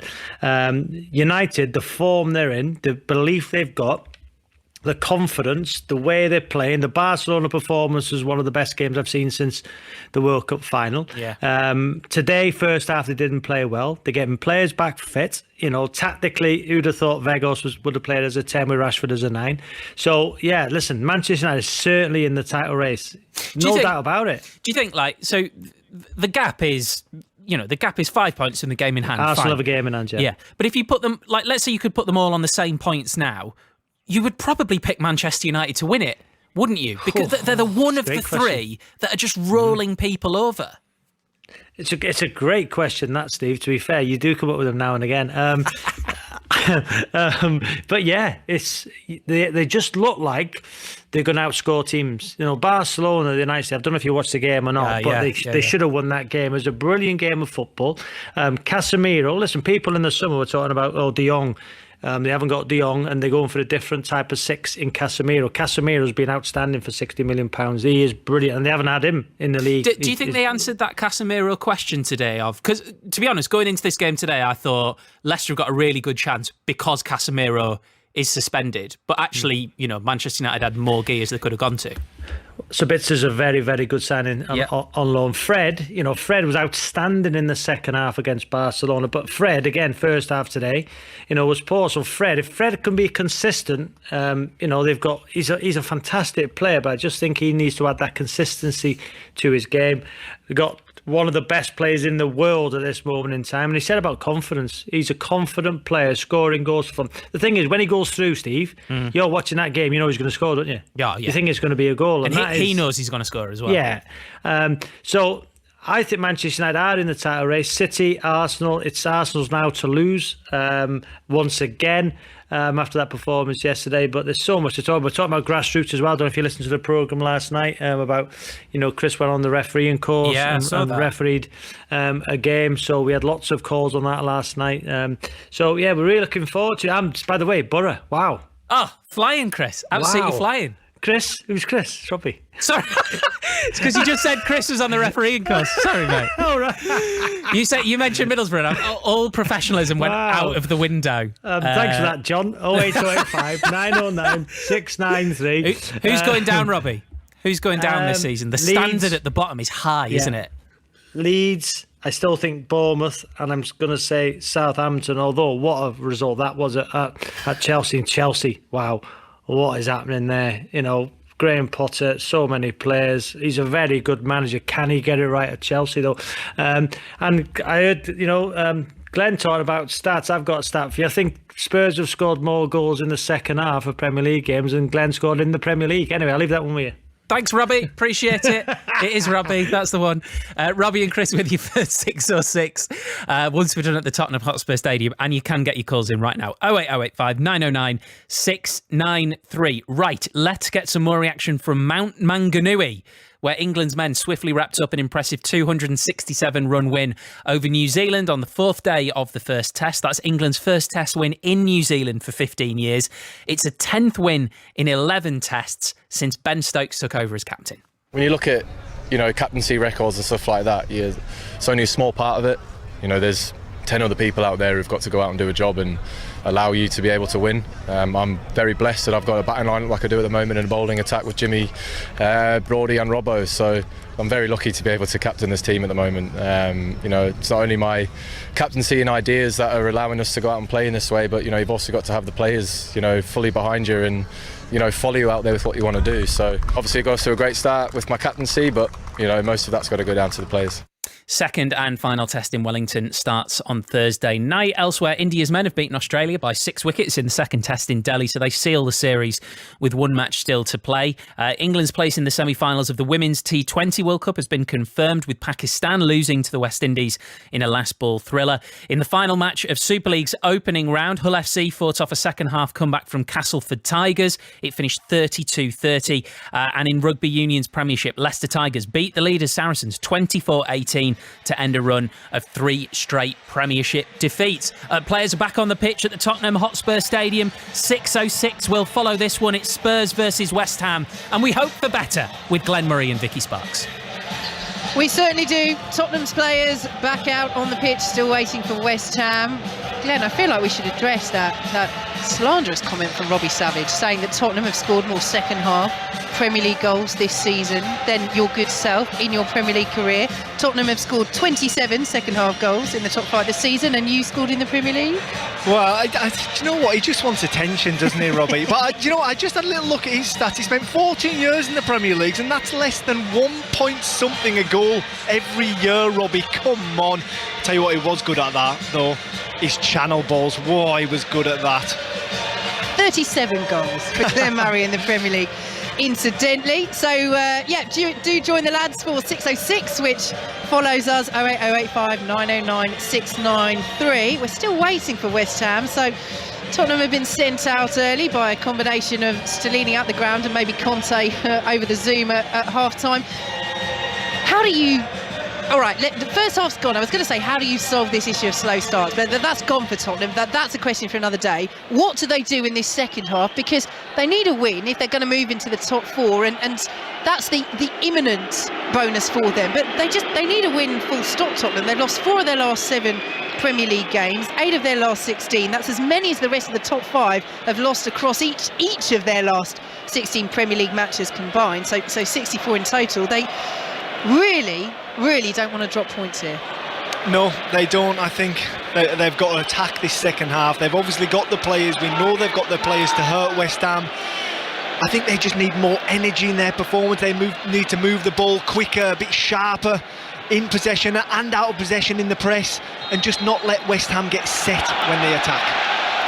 So we're underway. Tottenham in possession, playing from left to right. No changes for either side at half-time. We'll take you through the lineups in a moment. West Ham winning the ball back immediately. Antonio trying to send it down the right-hand side, and Declan Rice does eventually take it in his stride. He's up against Longley. Rice going around the side of Longley. Assistant referee has to get out of the way pretty quickly there. And it's cleared away by Tottenham as Rice just overran it. And he's making that point. He's looking over to the assistant on that far side, Rice, and saying, look, you need to move there because I'm trying to get round the outside of Longley, and I need the space to be able to do that, as West Ham pick up the ball and send it back to Lucas Fabianski. Well, in all fairness, as I look down at the side of the pitch, the linesmen have barely got any room either. I think they've only got about a foot from the touchline to what is a little bit of AstroTurf here at the Tottenham Hotspur Stadium. Yeah, fair enough. He was moving quite sharpish as well, the official on the far side, as Tottenham win a free kick, and Vladimir Sofal rather exuberantly pulls his number 5 counterpart Pierre-Emile Højbjerg up to his feet, and Tottenham in possession at the back. Tottenham with Forster in goal, the back three of Romero, Dyer and Longley. Ahead of them it's Emerson Royal, Skip, Højbjerg and Davis, with Richarlison, Kulusevski and Kane up front. But notably, Kulusevski has been drifting into a central position at times, and Emerson Royal has been really pushing far up, so it just gives occasionally Tottenham that extra body in midfield to combat the number of players that West Ham will put in their midfield with their formation. It's West Ham who win the ball over on the right hand side. Sofal will lay it off to Downs, who plays it back to Declan Rice in the centre circle. So West Ham with Fabianski in goal, the back three of Kehrer, Ogbonna and Aguerd. Ahead of them Sofal, Downs, Souček, Rice and Emerson, with Bowen and Antonio up front as Tottenham pick up possession. Here is Harry Kane, feeds Kulusevski into the penalty area. Kulusevski checks back, lays it off to Richarlison, edge of the box, and it's straight at Fabianski. Lovely move by Tottenham, but the finish wasn't there from Richarlison. He won't get a better chance all afternoon, Richarlison. I thought Kulusevski was going to cut back in and hit with his left foot. He doesn't. He sees the oncoming Richarlison. He lays a lovely weighty ball back into his path. The Brazilian on rushing has a very, very poor, weak shot at goal. Antonio intercepts just inside the Tottenham half as they work it out to the right hand side of West Ham. Oh, lovely control by Antonio. Knees it up, then clears it over his shoulder. And West Ham, after a couple of ricochets, pick it up with Souček. Nonne gets the interception out for a West Ham throw. That's the thing. He created the angle perfectly. Kulusevski checked, intelligent play, managed to get the option to try and curl it into that bottom corner. And yes, Richarlison's in space, but you just wonder, he'd done everything so well there, Kulusevski. Should he have just gone for goal? Well, it's easy to say in hindsight, yes, he should have. But as you see a teammate on rushing, and you think to yourself, you've only got a split second to make that decision. It's very difficult, and that's why the game is so hard to play. It's all about your decisions. He's dispossessed Declan Rice and into Harry Kane, and Kane on the stretch scoops the ball across the 6-yard box. Richarlison was coming in, but I wonder whether Kane was going for goal there and just got it all wrong. But good play again by Kulusevski. Yeah, Kulusevski definitely getting better. He gets robbed of the ball by Declan Rice, but doesn't give up. He gets the ball back off Rice, plays Harry Kane in, and a very poor shot by Harry Kane, especially by his standards. He just catches the inside of his foot and he hooks it out closer to the corner flag than to the goal. Yeah, it's almost like he's trying to catch it with the outside of the boot, isn't it, and curl it in to that bottom corner. It would have been a brilliant goal, but yeah, caught it with the inside, gets it all wrong. And Tottenham's record goal scorer draws a blank, and we're still 0-0. 4 minutes gone in this second half, but we have to say that's probably more attacking intent in the first 4 minutes of this half than Tottenham showed in the entirety of the first half. Yes, without doubt, and I expect it to get better and better, the game, I really do. Both teams will want to win this game. Neither will settle for a draw, I don't think. Maybe West Ham towards the end may settle, but I feel as though David Moyes will fancy his chances here today. So Jarrod Bowen's gone down here for West Ham, and they've won a free kick, third of the way inside the Tottenham half. I was desperately scouring my notes at half-time to give us reasons why this this won't end up as a stalemate. Tottenham have kept just one clean sheet in their last 10 Premier League home games against West Ham. There's your starter for 10. It's Tottenham who have started the brighter in this second half. West Ham with the free kick though, they're working out to the right-hand side, and Downs will try and swing the ball in. Gets a deflection and it will be a West Ham corner. Bowen bouncing the ball down, will prepare to take. And when I look at the marking in the box, Tottenham go for a very continental style of zonal, where West Ham are going to be trying to attack this ball. Yep, Tottenham's players grouped around the 6-yard box. Soucek's making the run from the penalty spot as the header is flicked across his own area by Romero, and behind for another West Ham corner. And as he heads that, he's just past the front post, and there's a quick, anxious glance round, hoping that ball doesn't fall into that far corner. Luckily for Romero, it falls onto the top of his net. So West Ham are just having a discussion here about what they're going to do from this corner. Soucek has gone over, had a word with Bowen. Now he jogs back to the edge of the penalty area. So let's keep an eye on Soucek for this corner, because clearly he suggested something. He's going to the edge of the penalty area, to the edge of the 6-yard box, I should say, but Romero gets there first. It's headed away, and whatever they were trying hasn't come off. Do you know what I think will spark Spurs into life? It's probably a West Ham goal. I think, Glenn Murray, you could be right.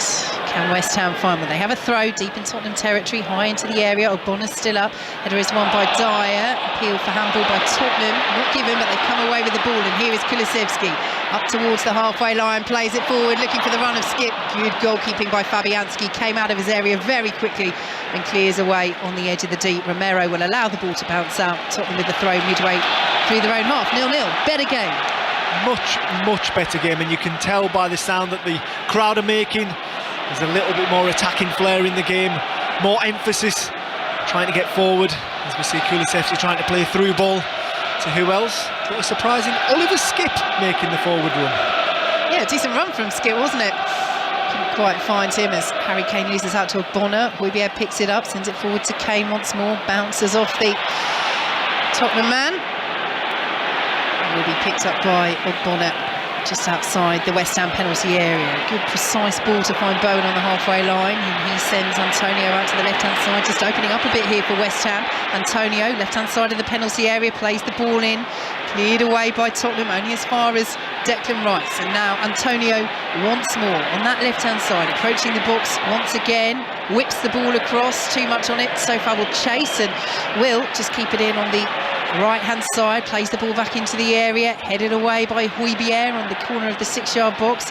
So far will try and collect once more under pressure from Richarlison, and Richarlison's stolen it, and Richarlison is off towards the halfway line. Good ball to find Kulusevski as they switch the play to the right-hand side, and Christian Stellini is gesturing Tottenham forward on the edge of his technical area, and Kulusevski obliges, swings the ball in left-footed, and it's just ahead of Harry Kane, and it's behind for a West Ham goal kick. And breathe. All of a sudden it's end-to-end here. Kulusevski picks it up on the right-hand side there. They played through the thirds really well there, Spurs. And as Kulusevski just cuts in his left foot, he's looking for an in-swinging cross as Harry Kane arrives. Just puts a little bit too much height on the ball, and it just floats out. But I can just see they're throwing things. Yes. To Fabianski. I can't make out what they are. Yeah, it's something white that's lying on the edge of the penalty area. We're high up in the stand here, so difficult to see what it is. But Tottenham playing the ball down the left-hand side, looking for the run of Richarlison. And out go West Ham as they win possession on the right-hand side with Sofal. It may well be one of the squares that they held up earlier to make that Harry Kane mural, and the stand away to our right-hand side. I think it was, but there's a number of them around Fabianski, and I mean it's unacceptable to be throwing things at players. Maybe throwing a bit of abuse is acceptable, but not physical things. West Ham in possession, just inside the Tottenham half, out to the left-hand side they go, looking for the run of Emerson, and West Ham will win the throw midway through the Tottenham half. Here is Aguerd now in an advanced position, the centre half. Come on you Spurs, rings round the Tottenham Hotspur Stadium as they look to galvanise their side. It has been a better start, 9.5 minutes played, 0-0 in this second half. Rice in possession on the halfway line. The question, Glenn, it's the same lineup. Why oh why can they not do this in the first half of games, Tottenham? Well, that is the million dollar question, isn't it? And the only thing from the outside, listen, we speculating all the time because we don't know what goes on behind closed doors, but is it the regime they're on? Are they tired? It's well reported that their pre-season was extremely hard and that Conte works his players relentlessly during the week. Is it that? I mean, from the outside you would think so, maybe, but unless you're inside the dressing room and you know what's going on inside the football club, I mean, it's a guessing game, let's be honest. It's a problem they need to solve, though. Sometimes they get away with it, these slow starts, and sometimes they don't. 0-0, 10.5 minutes plays here on 5 Live. Here is Hotspur, plays the ball forward. That's a brilliant delivery as Tottenham streaming forward. Emerson Royal's up here, 1-0 to Tottenham. One of the breaks that they've elicited in the second half finally pays off, and Emerson Royal scores his second goal of the season. And Tottenham have the breakthrough against West Ham. It's a brilliant counter, slicing through the West Ham defence. 1-0 they lead. What a brilliant move from Tottenham Hotspur. It's the first time they've really counter-attacked in this game. And surprisingly, there's no Kane, there's no Richarlison, there's no Kulusevski involved in the final passes. It's their left wing back and their right wing back.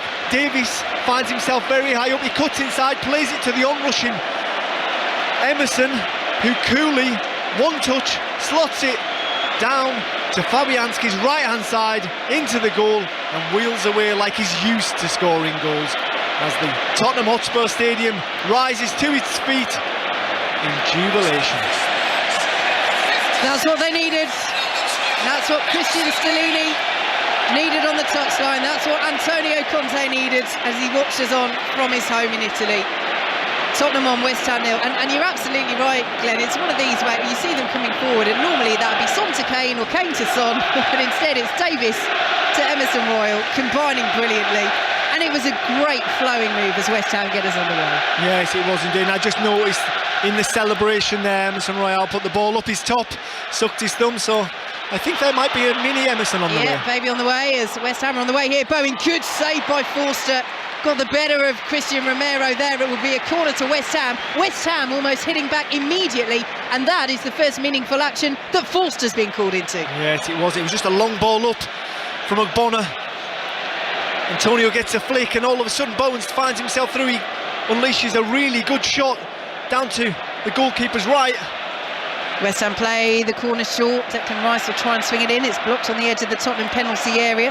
They look to counter again, but West Ham pick up the ball on the halfway line and send it forward once more. But Tottenham will bring it away with Kulusevski, and suddenly there's a renewed energy. There's a renewed energy about Tottenham, but Christian Stellini is out there on the edge of his technical area, palms facing the pitch, saying, well, let's just slow it down. Players aren't listening at all. As Ben Davies comes forward again, poor delivery. Fizzes across the penalty area and behind for a West Ham goal kick. Well, this is so interesting from Christian Stellini. He's on the edge of his technical area. Now he's shouting instructions, both hands to his face. But that is the universal for let's just calm it down. That's the last thing Tottenham want right now. It's the last thing this stadium want. Or am I being a bit naive? No, I think you're being English and he's probably being Italian. Just as the game comes to life, the manager wants them to slow down, calm down. Let's just take a breath, he's saying, when possibly his team can really hurt West Ham and go 2-0 up. And there's a certainty about it, is that the Tottenham Hotspur fans are absolutely delighted with the last couple of minutes of this game because it's exciting, it's got them off their seat, and that's what they pay their money for. West Ham rocking here, they've given the ball away. It's picked up by Dyer. Emerson Royal is to shoot from 30 yards, won't do so, finds Kulusevski instead. Kulusevski might shoot here, drives it in, beaten away by Fabianski. Oliver Skipp won't collect that ball midway through the West Ham half of the first attempt, but then challenges Antonio with the second, and the ball goes out of play for a West Ham throw. But it was Eric Dyer getting forward there in the centre forward position, and you just wonder whether Tottenham's players have decided, well, let's just take this into our own hands. But going back to that point about Stellini, it is indicative, isn't it, of the approach, not just under Stellini in interim charge at the moment with Conte recovering from surgery, but that has been the question so often, hasn't it, under Antonio Conte and Tottenham. The way that they play, the style of play, the stadium is rocking, the team are looking good, West Ham are rocking. To say at that point, let's just calm it down. I mean, there are valid tactical reasons from one perspective for doing so, but in another sense, isn't that the last thing you need at that point? Well, it was a moment in the game where they had momentum, and it's almost where you can put the game to bed and go 2-0 up, and then from that point it's pretty much plain sailing for Spurs. But no, that isn't what they want. They want a structure. They want to be hard to beat. It's not always attractive, and I just feel as though here at Spurs they haven't quite got that balance right of attacking and defending. It's maybe edging more defending than attacking, let's say.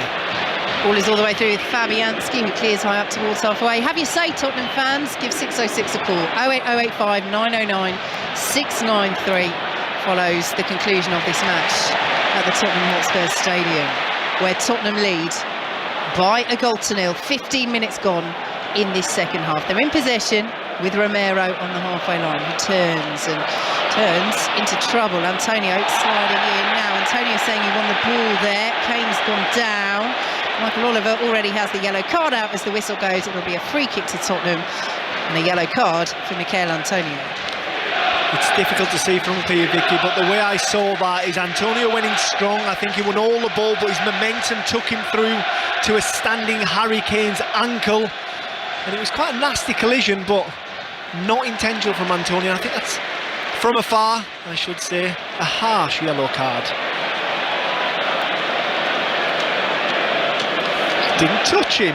It's not, well, unless the only thing, he gets the ball, his foot is off the ground. He gets the ball second, he gets the ball first, he gets the ball second, and he doesn't touch Harry Kane. There's no touch of Harry Kane. Whether Michael Oliver thinks he's slightly out of control, it's a bit reckless whether he touches Kane or not, but I'm playing devil's advocate. I think that was harsh. And you can see Antonio did his level best to talk his way out of the yellow card. But I think it was Harry Kane's reaction that gets him booked, and is that not where we need to use VAR more cleverly? Because Antonio makes one more slip up and he's off the field, and it wouldn't be fair from a West Ham perspective. Well, that's it with VAR. They don't look at reds that are the cause of 2 yellows, but it's one of those as Tottenham have possession inside their own half. If that's a worse challenge, and say for example they decide that it's a red rather than a yellow, you then could look at it and overturn it, and Harry Kane could be penalised potentially for making more of that. But it's all the way back with Fabianski as Kulusevski closes him down. And now, did he catch Fabianski there? Yes, he did. Michael Oliver's given a free kick to the West Ham goalkeeper inside the West Ham penalty area. Tottenham 1, West Ham 0. I totally get what you're saying there, Vicky, and VAR can't intervene in an instant like that, but common sense has got to prevail, and it's just a quick, simple buzz. Michael, it's not a yellow card, don't give him it, or rescind it quickly. It's common. Why can we not use common sense, and why is it always got to be, oh, we can't get involved for that? It's all by the book. I think we need to be a bit more fluid with VAR, maybe. West Ham in possession, just inside their own half. Completely take your point, Glenn. Just to clarify, you're arguing for more VAR involvement now. Very, very nicely done, Vicky. Ball is out of play for a West Ham corner, and the game has livened up in the second half as Glenn promised it would. I think hoped more than promised. So corner to West Ham, trailing by a goal to nil. Scoreline, which as things stand is taking Tottenham up into the top 4 and is leaving West Ham in the relegation zone, but plenty of time to play in this second half as West Ham swing the corner into the far post. It's a good one as well. The header down is blocked away by Tottenham from Souček, and Tottenham, as West Ham send the ball back into the penalty area, will clear up towards halfway, but nobody's up there at all for Tottenham, so Sofal has an easy task to bring it down and play the ball back in again. Stayed up, he heads it towards the penalty area. Dyer wins the header, was caught, and Tottenham have a free kick just outside their own penalty area. 1-0 Spurs lead here on 5 Live. Glenn Murray. Yes, they do, and you just see West Ham not giving up. They're still got a big part to play in this game. I think they still believe they can get back into it. Spurs were gaining a little bit of momentum early on, but the standing manager made sure that it didn't last for too long as he waved them back into their solid structure. Ball is played out by Emerson Royal down this right-hand side, gets a touch off Emerson of West Ham on the way through, and it will be a throw to Tottenham. Yes, Christian Stellini is heading for 3 wins out of 3 from his touchline excursion, standing in for Antonio Conte. Victory against Marseille in the Champions League, in charge for the 1-0 win against Manchester City here earlier this month. And it's by that scoreline that Tottenham lead West Ham. Vicky, do we know how long Antonio Conte's sabbatical may last?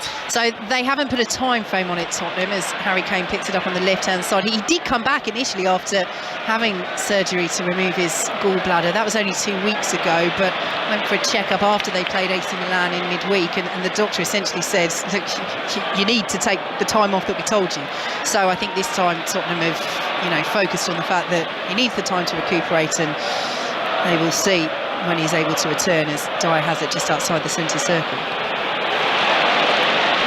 Tottenham in possession now. Midway through the West Ham half with Romero, plays it forward to Harry Kane and out to the right-hand side, and Emerson Royal, the goal scorer, rather unlikely goal scorer for Tottenham, just his second of this season, plays it out to the right-hand side once more, and Højbjerg and Kulusevski exchange passes. Just noting down there's a couple of objects on the pitch. I think they're paper aeroplanes. It's not been a paper aeroplane second half, as Romero into the area looking for Kane, well defended by West Ham, cleared away up towards halfway. But that's when you know it has been a poor game, when the fans start making paper aeroplanes. Emerson Royal plays the ball into the area for Tottenham, cleared away by Souček, and Bowen will pick it up, well dispossessed by Romero. There was a late challenge there by Emerson Royal, and Declan Rice, well, Emerson Royal went flying in there, then shouts at Declan Rice. He's perhaps a little lucky that that's just going to be a free kick, as now Rice is up to his feet, but a man who's down again is Christian Romero, and Son Heung-min is preparing to come on, but let's deal with Romero first, Glenn. We saw him go down in the first half. This is going to be a real concern if he can't continue, and if this turns into anything more lasting than just this match. Well, I think from a professional footballer's point of view, you never go onto the field 100% healthy, but he really does look like he's nursing something. The Tottenham number 17, as we see Oliver Skipp come over to Ryan Mason for a little bit of instruction, and a disappointing afternoon's rounded off for Richarlison, as he's dragged off before the 70th minute for the introduction of Heung-min Son. Yeah, I think you summed it up there, Glenn. As Son prepares to come on, he's not taking his chance with Richarlison. He's greeted by Emerson Royal, who just claps his hands as he comes off, gets a brief hug from Christian Stellini, but that was almost a sympathetic handshake, wasn't it, from Emerson Royal, because he's not taking the chance for Richarlison. No, I think when he gets home and looks in the mirror, he'll be disappointed. It's not through a lack of effort. It just didn't happen for him on the afternoon, I don't think. So long clearance from Fraser Forster, midway point of the second half. Tottenham leading West Ham by 1-0. Emerson Royal's goal in the second half. West Ham pick up possession on the right-hand side, played forward. Eric Dyer will chest it down for Tottenham though, and play it all the way back to Romero. The question is Son going to get a hat-trick?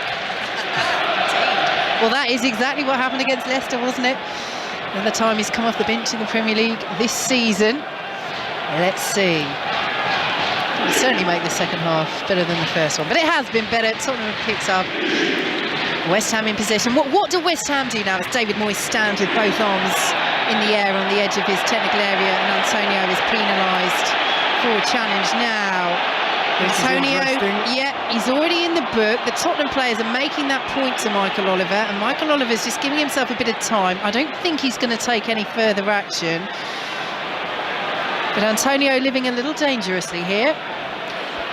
Well, through a certain man's actions he is, but yes, as you've just seen a run through there, it's not a yellow card, it's a striker's challenge. He's reached for the ball. I think he might have caught Højbjerg's heel, but Højbjerg made such a meal of it. I'd say it was almost a Sunday lunch. Skipping possession on the halfway line. That's a reaction when you know the man who's fouled you is on a yellow, isn't it? Yes, it is, yes. Kulusevski cutting in from the right-hand side. Tottenham looking for the second goal. Son out to the right again, and Emerson Royal down to Kulusevski. Checks down by the byline.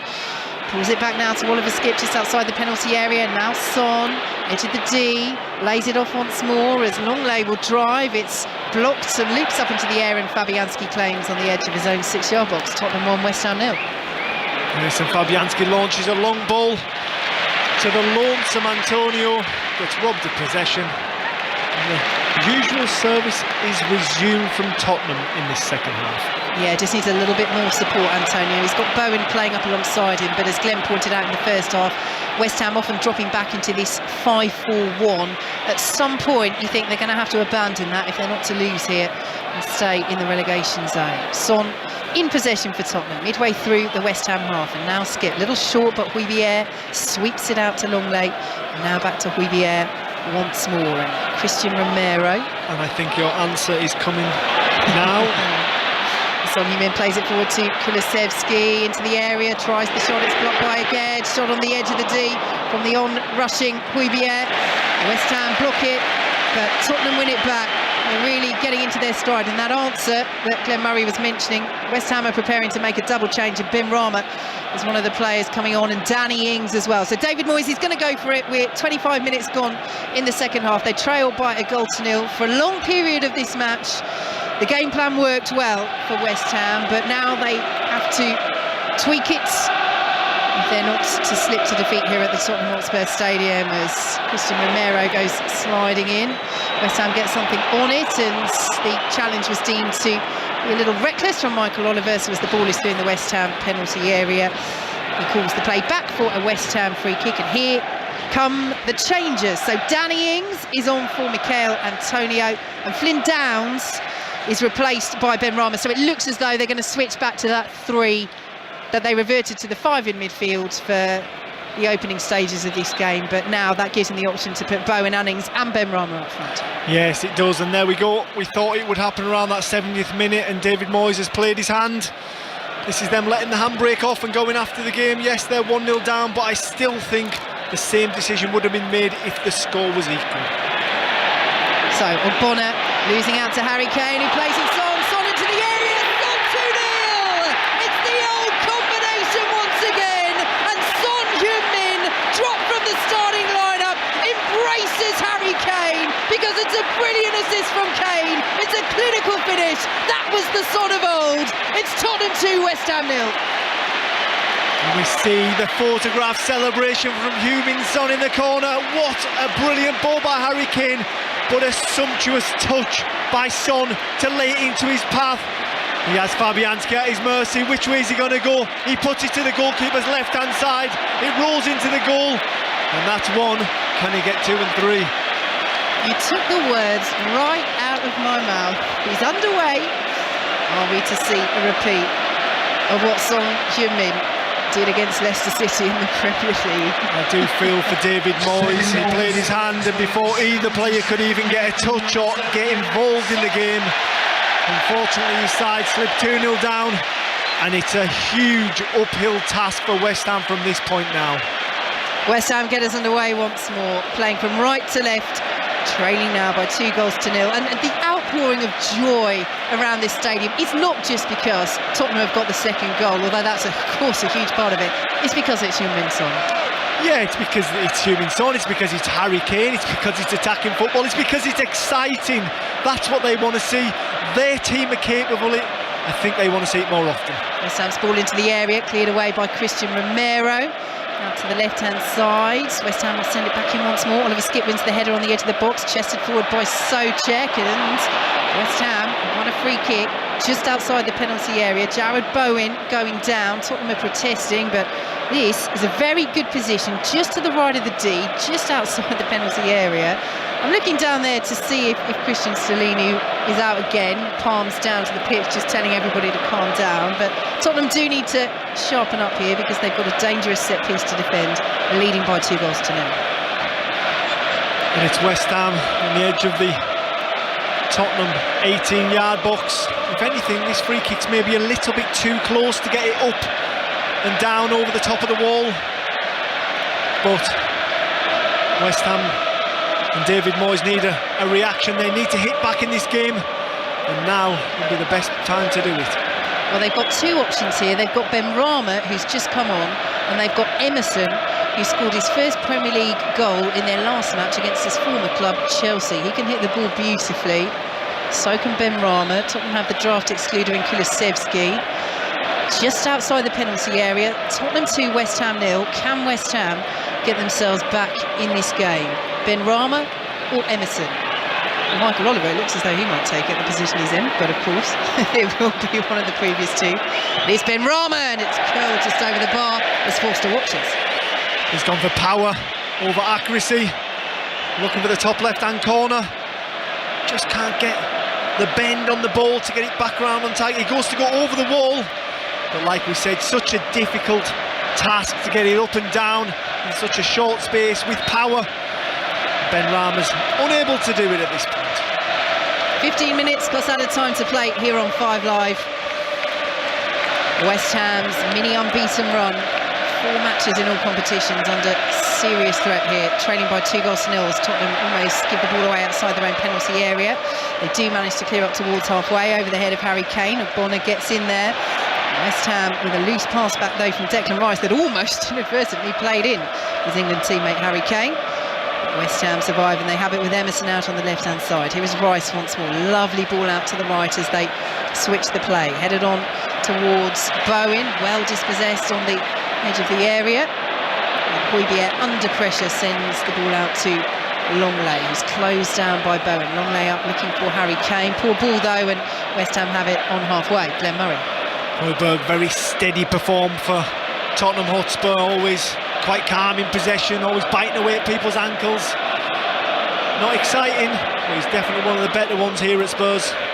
Ball out to the right hand side for Sofal into the area. Romero wins the header, good header as well, as he forces the ball up towards halfway, and Kulusevski will pick it up, and he's bursting down this right hand side. Perisic is preparing to come on for Tottenham, but Kulusevski will find Skip. Son's there as an option. Skip still going, challenged by Kehrer, picked up on the left hand side by Davis, who drives and hits the side netting.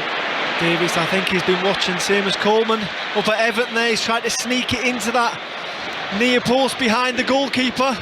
He's not too far away as he rasps it across. But unfortunately, it hits the wrong side netting. So change being made for Tottenham. Clement Longley is coming off, and Ivan Perisic is coming on. So you would think that Ben Davis will drop back into that back 3, and Perisic will take up that wide position. I'd say that's an attacking change from Stellini. I mean, Davis has been attacking, don't get me wrong, but bringing on Perisic with a little bit more pace. He's certainly a player that likes to get forward, although of course puts in a defensive shift at wing-back as well. Very, very out of character, isn't it? That's surprising. Maybe that was Conte, or maybe not. The Stellini paces on the edge of his technical area, but the plan has worked in the second half. It actually is. Oh, there you go. It's a paper aeroplane. Yep, we've seen one. Do you know what? If you're gonna throw them in the first half, which was shocking. This has been a better game of football. Like, I feel that, as we said earlier, it's not a paper aeroplane second half. Do you know what though? I'm really, really impressed by the distance they're getting. They're reaching over the 18-yard box. Yeah, it's impressive. Wonder if they could maybe hit us from up here. We're quite high up here on the country at the Tottenham Hotspur Stadium. I'm looking around for spare paper if you want to try your hand at it, Glenn Murray. I have been known to waste days away at school doing things like that.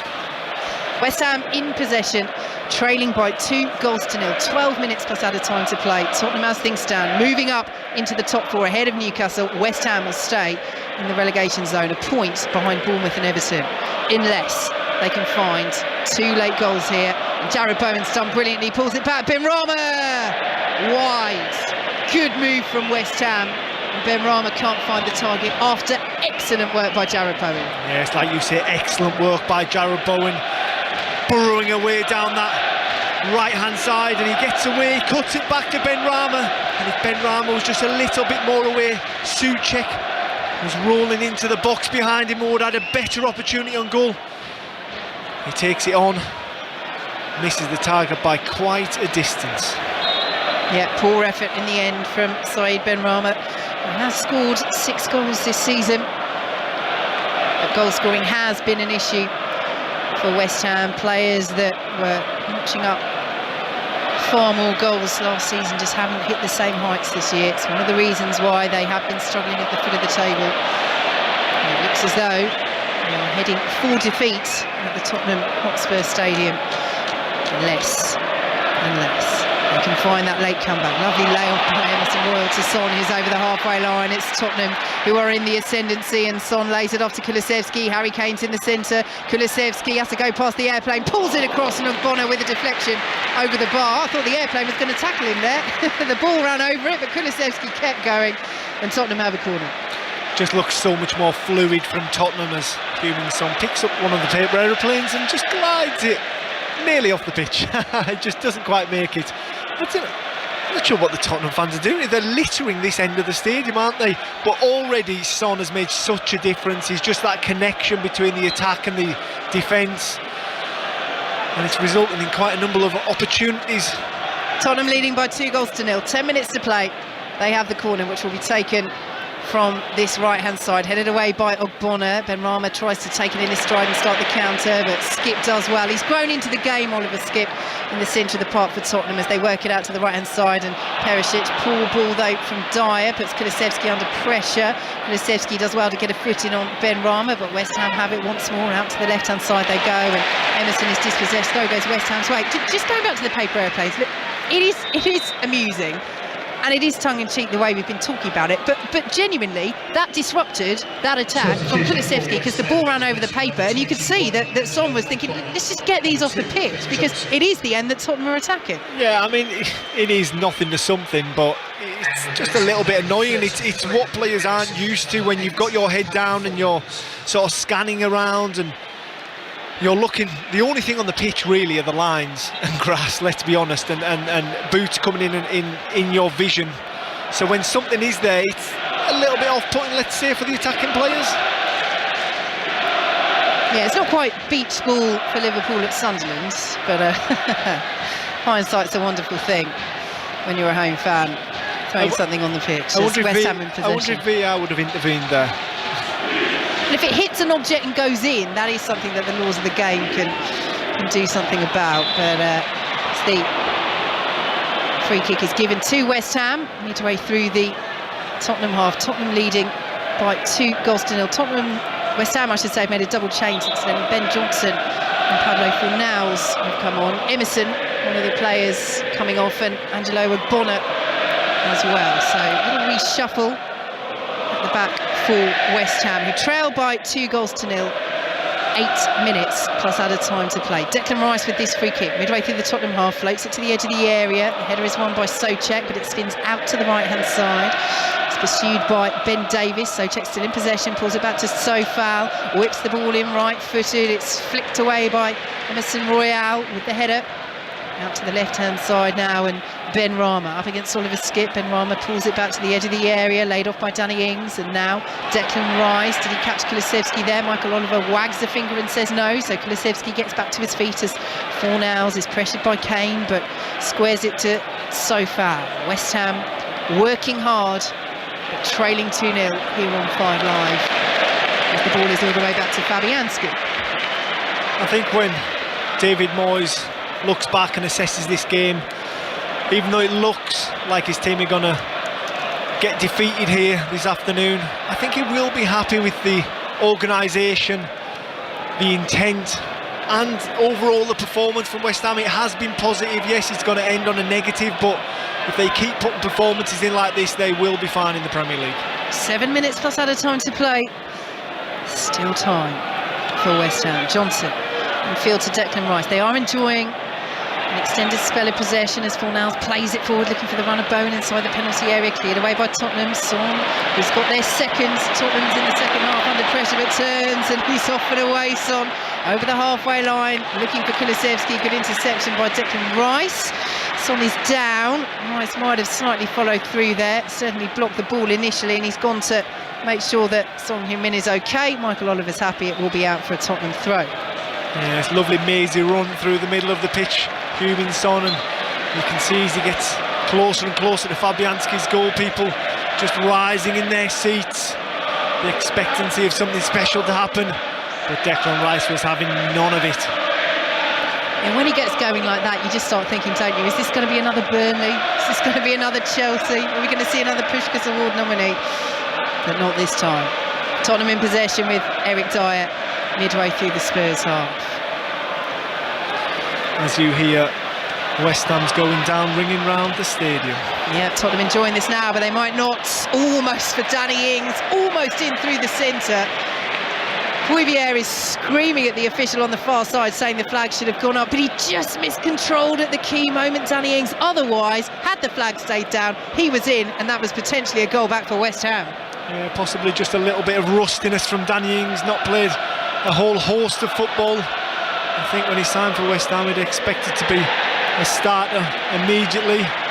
It's not quite working out that way so far. Skip goes down, free kick to Tottenham just outside their own penalty area. It's the same old story, wasn't it, for Danny Ings, picking up that injury on his debut against Everton, and David Moyes alluding to that before this one.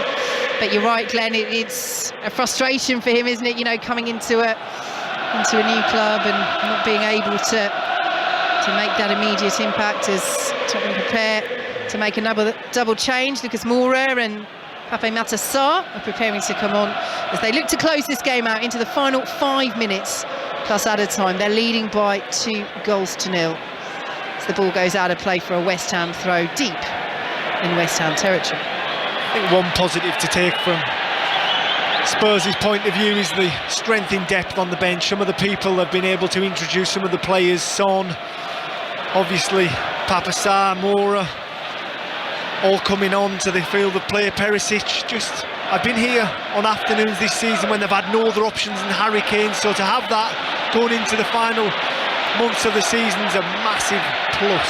Good win by Christian Romero, who drives through the West Ham half, but he's been dispossessed by a combination of Fornals and Rice.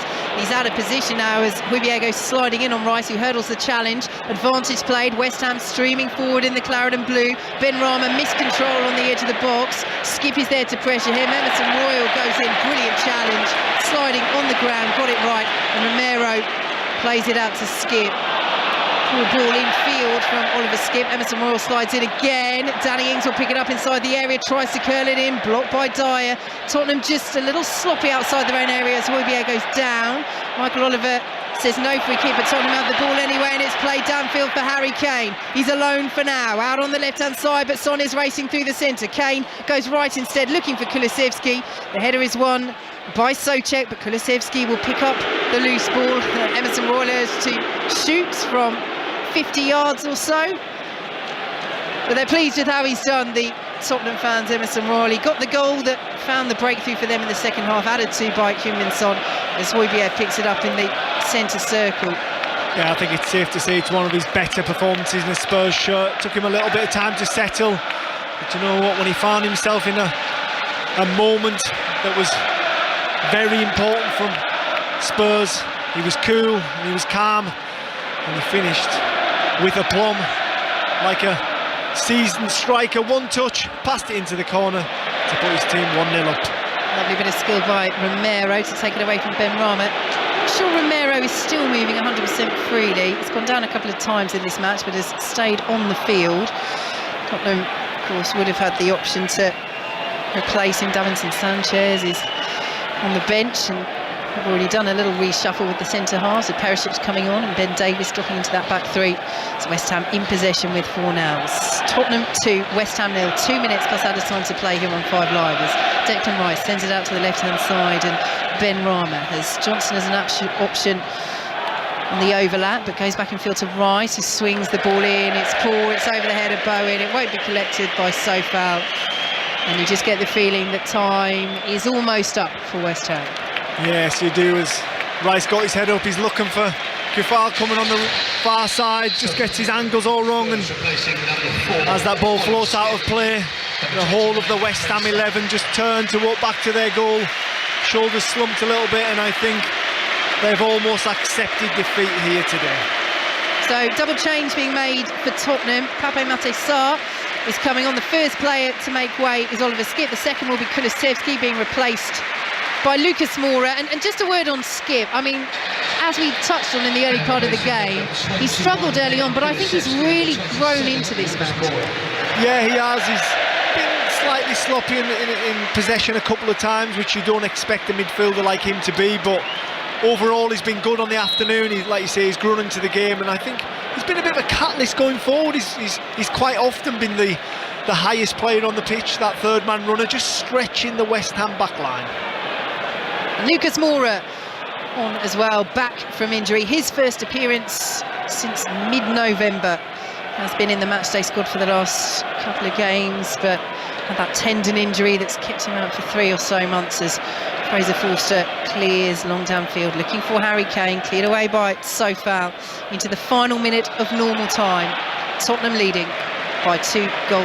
Tottenham heading up into the Champions League places, moving fourth ahead of Newcastle. West Ham will stay in the bottom 3, and David Moyes' poor away record at Tottenham will continue as we enter 4 minutes of added time. He hasn't won on his last 12 trips to Tottenham. More importantly for West Ham, that unbeaten run of their last 4 games in all competitions, 1 defeat in their last 5 Premier League games. But it will be 2-6 unless they can do something down this right-hand side. They do win the free kick down by the byline. Jarrod Bowen going down. And again, he's been a player full of running, and probably the greatest threat from West Ham has come through Bowen. Yeah, it has. I'm just looking at this challenge here, because it looks like Perisic goes flying in and just completely misses the ball and just kicks Bowen. I mean, if that is not a booking, I don't know what is, because he stamps right on his foot, completely body checks him, and Bowen looks in quite a bit of pain. But I mean, Perisic just missed the ball, and it's just a free kick. It's a strange decision. Yeah, certainly could have been a yellow, as Glenn Murray says, as Sofal hauls Jarrod Bowen to his feet. Tottenham have the one-player wall with Heung-min Son. I think one person in agreement with me as they zoom in on him on the big screen was David Moyes. There's just a look of astonishment on his face as he slightly shakes his head, and now he's having a right go at the 4th official. Well, I think they want Bowen to take the free kick, but he's not ready yet. So Fornals has gone over, swings the ball in. It's just missed by Souček on the corner of the 6-yard box. Help behind by Pape Matar Sarr for Tottenham. It will be a West Ham corner, and Bowen is still limping here. Yeah, he's still limping because he took a real ride out. He got absolutely clattered there by Perisic. So corner to West Ham from the left-hand side into added time. Tottenham leading by 2-0. Rice takes it, well headed away on the edge of the 6-yard box. Bowen manages to pick it up on the right-hand side of the area. Sofal is then flattened once more, and Perisic is living so dangerously here. I mean, he's committed another foul. He's taken out Sofal. West Ham have a free kick on the wide right, and it's out of nowhere. I mean, Perisic just, why? I mean, that's another yellow, surely. I mean, let's see if Michael Oliver does give the yellow this time, but he could have had a yellow for the foul on Bowen. He has booked Perisic for that foul on Sofal. That could have been 2 yellows in quick succession, although, of course, if he gets the first one, does he make the tackle for the second? And it's just bubbling over here in the penalty area. Lots of pushing and shoving. Declan Rice is involved, Emerson Royal as well, and, well, it is a London derby after all, Glenn Murray.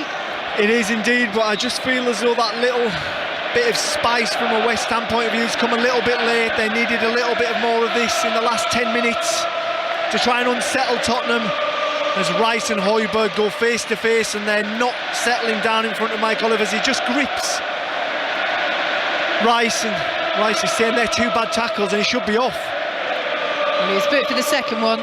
Could easily have been booked for the first one. As West Ham swing the free kick in, headed away by Ben Davies. Lovely control by Son on the edge of the area, but he's dispossessed well by Kehrer.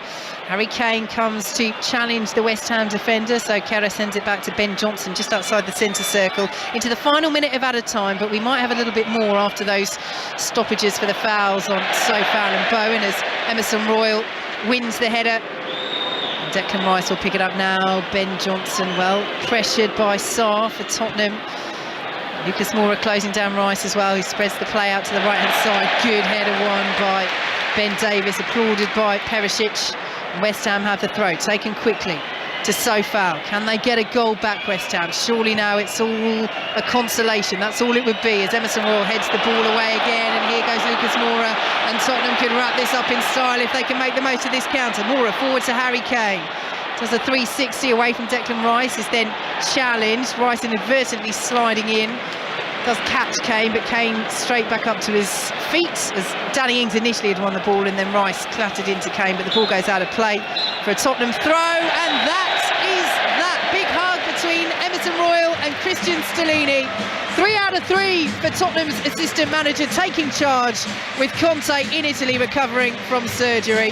Son Heung-min off the bench to wrap things up in the second half after a lovely goal from Emerson Royal had found the breakthrough after half-time from Tottenham. And again, Glenn Murray, slow start, poor first half from Tottenham, but they got the job done in the second. Yes, I'm glad you didn't say it was a good second half. They did get the job done. It was not pretty but effective. I think that's the best way to sum Spurs up this afternoon.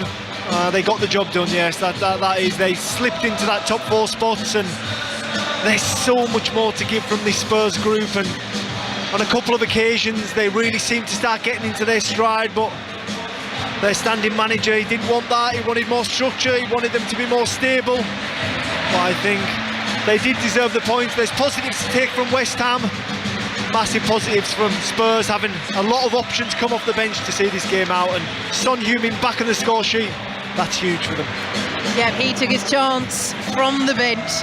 West Ham's game plan worked for much of this game, but once Tottenham got the lead, they just didn't have a response. David Moyes' side, they stay in the relegation zone. Tottenham up to 4th. It finishes at the Tottenham Hotspur Stadium. Tottenham 2, West Ham 0. Yeah, they moved back into the top 4, Glenn, but if they're going to stay there, they're going to have to play a lot better than that. Well, yeah, you would think so, wouldn't you? Like I say, it wasn't pretty, but it was effective. But one thing I have noticed, Steve, actually, is a number in quite probably the majority of the West Ham players go over to applaud their fans in the far corner, which have got very, very few left. A lot of them have gone home early.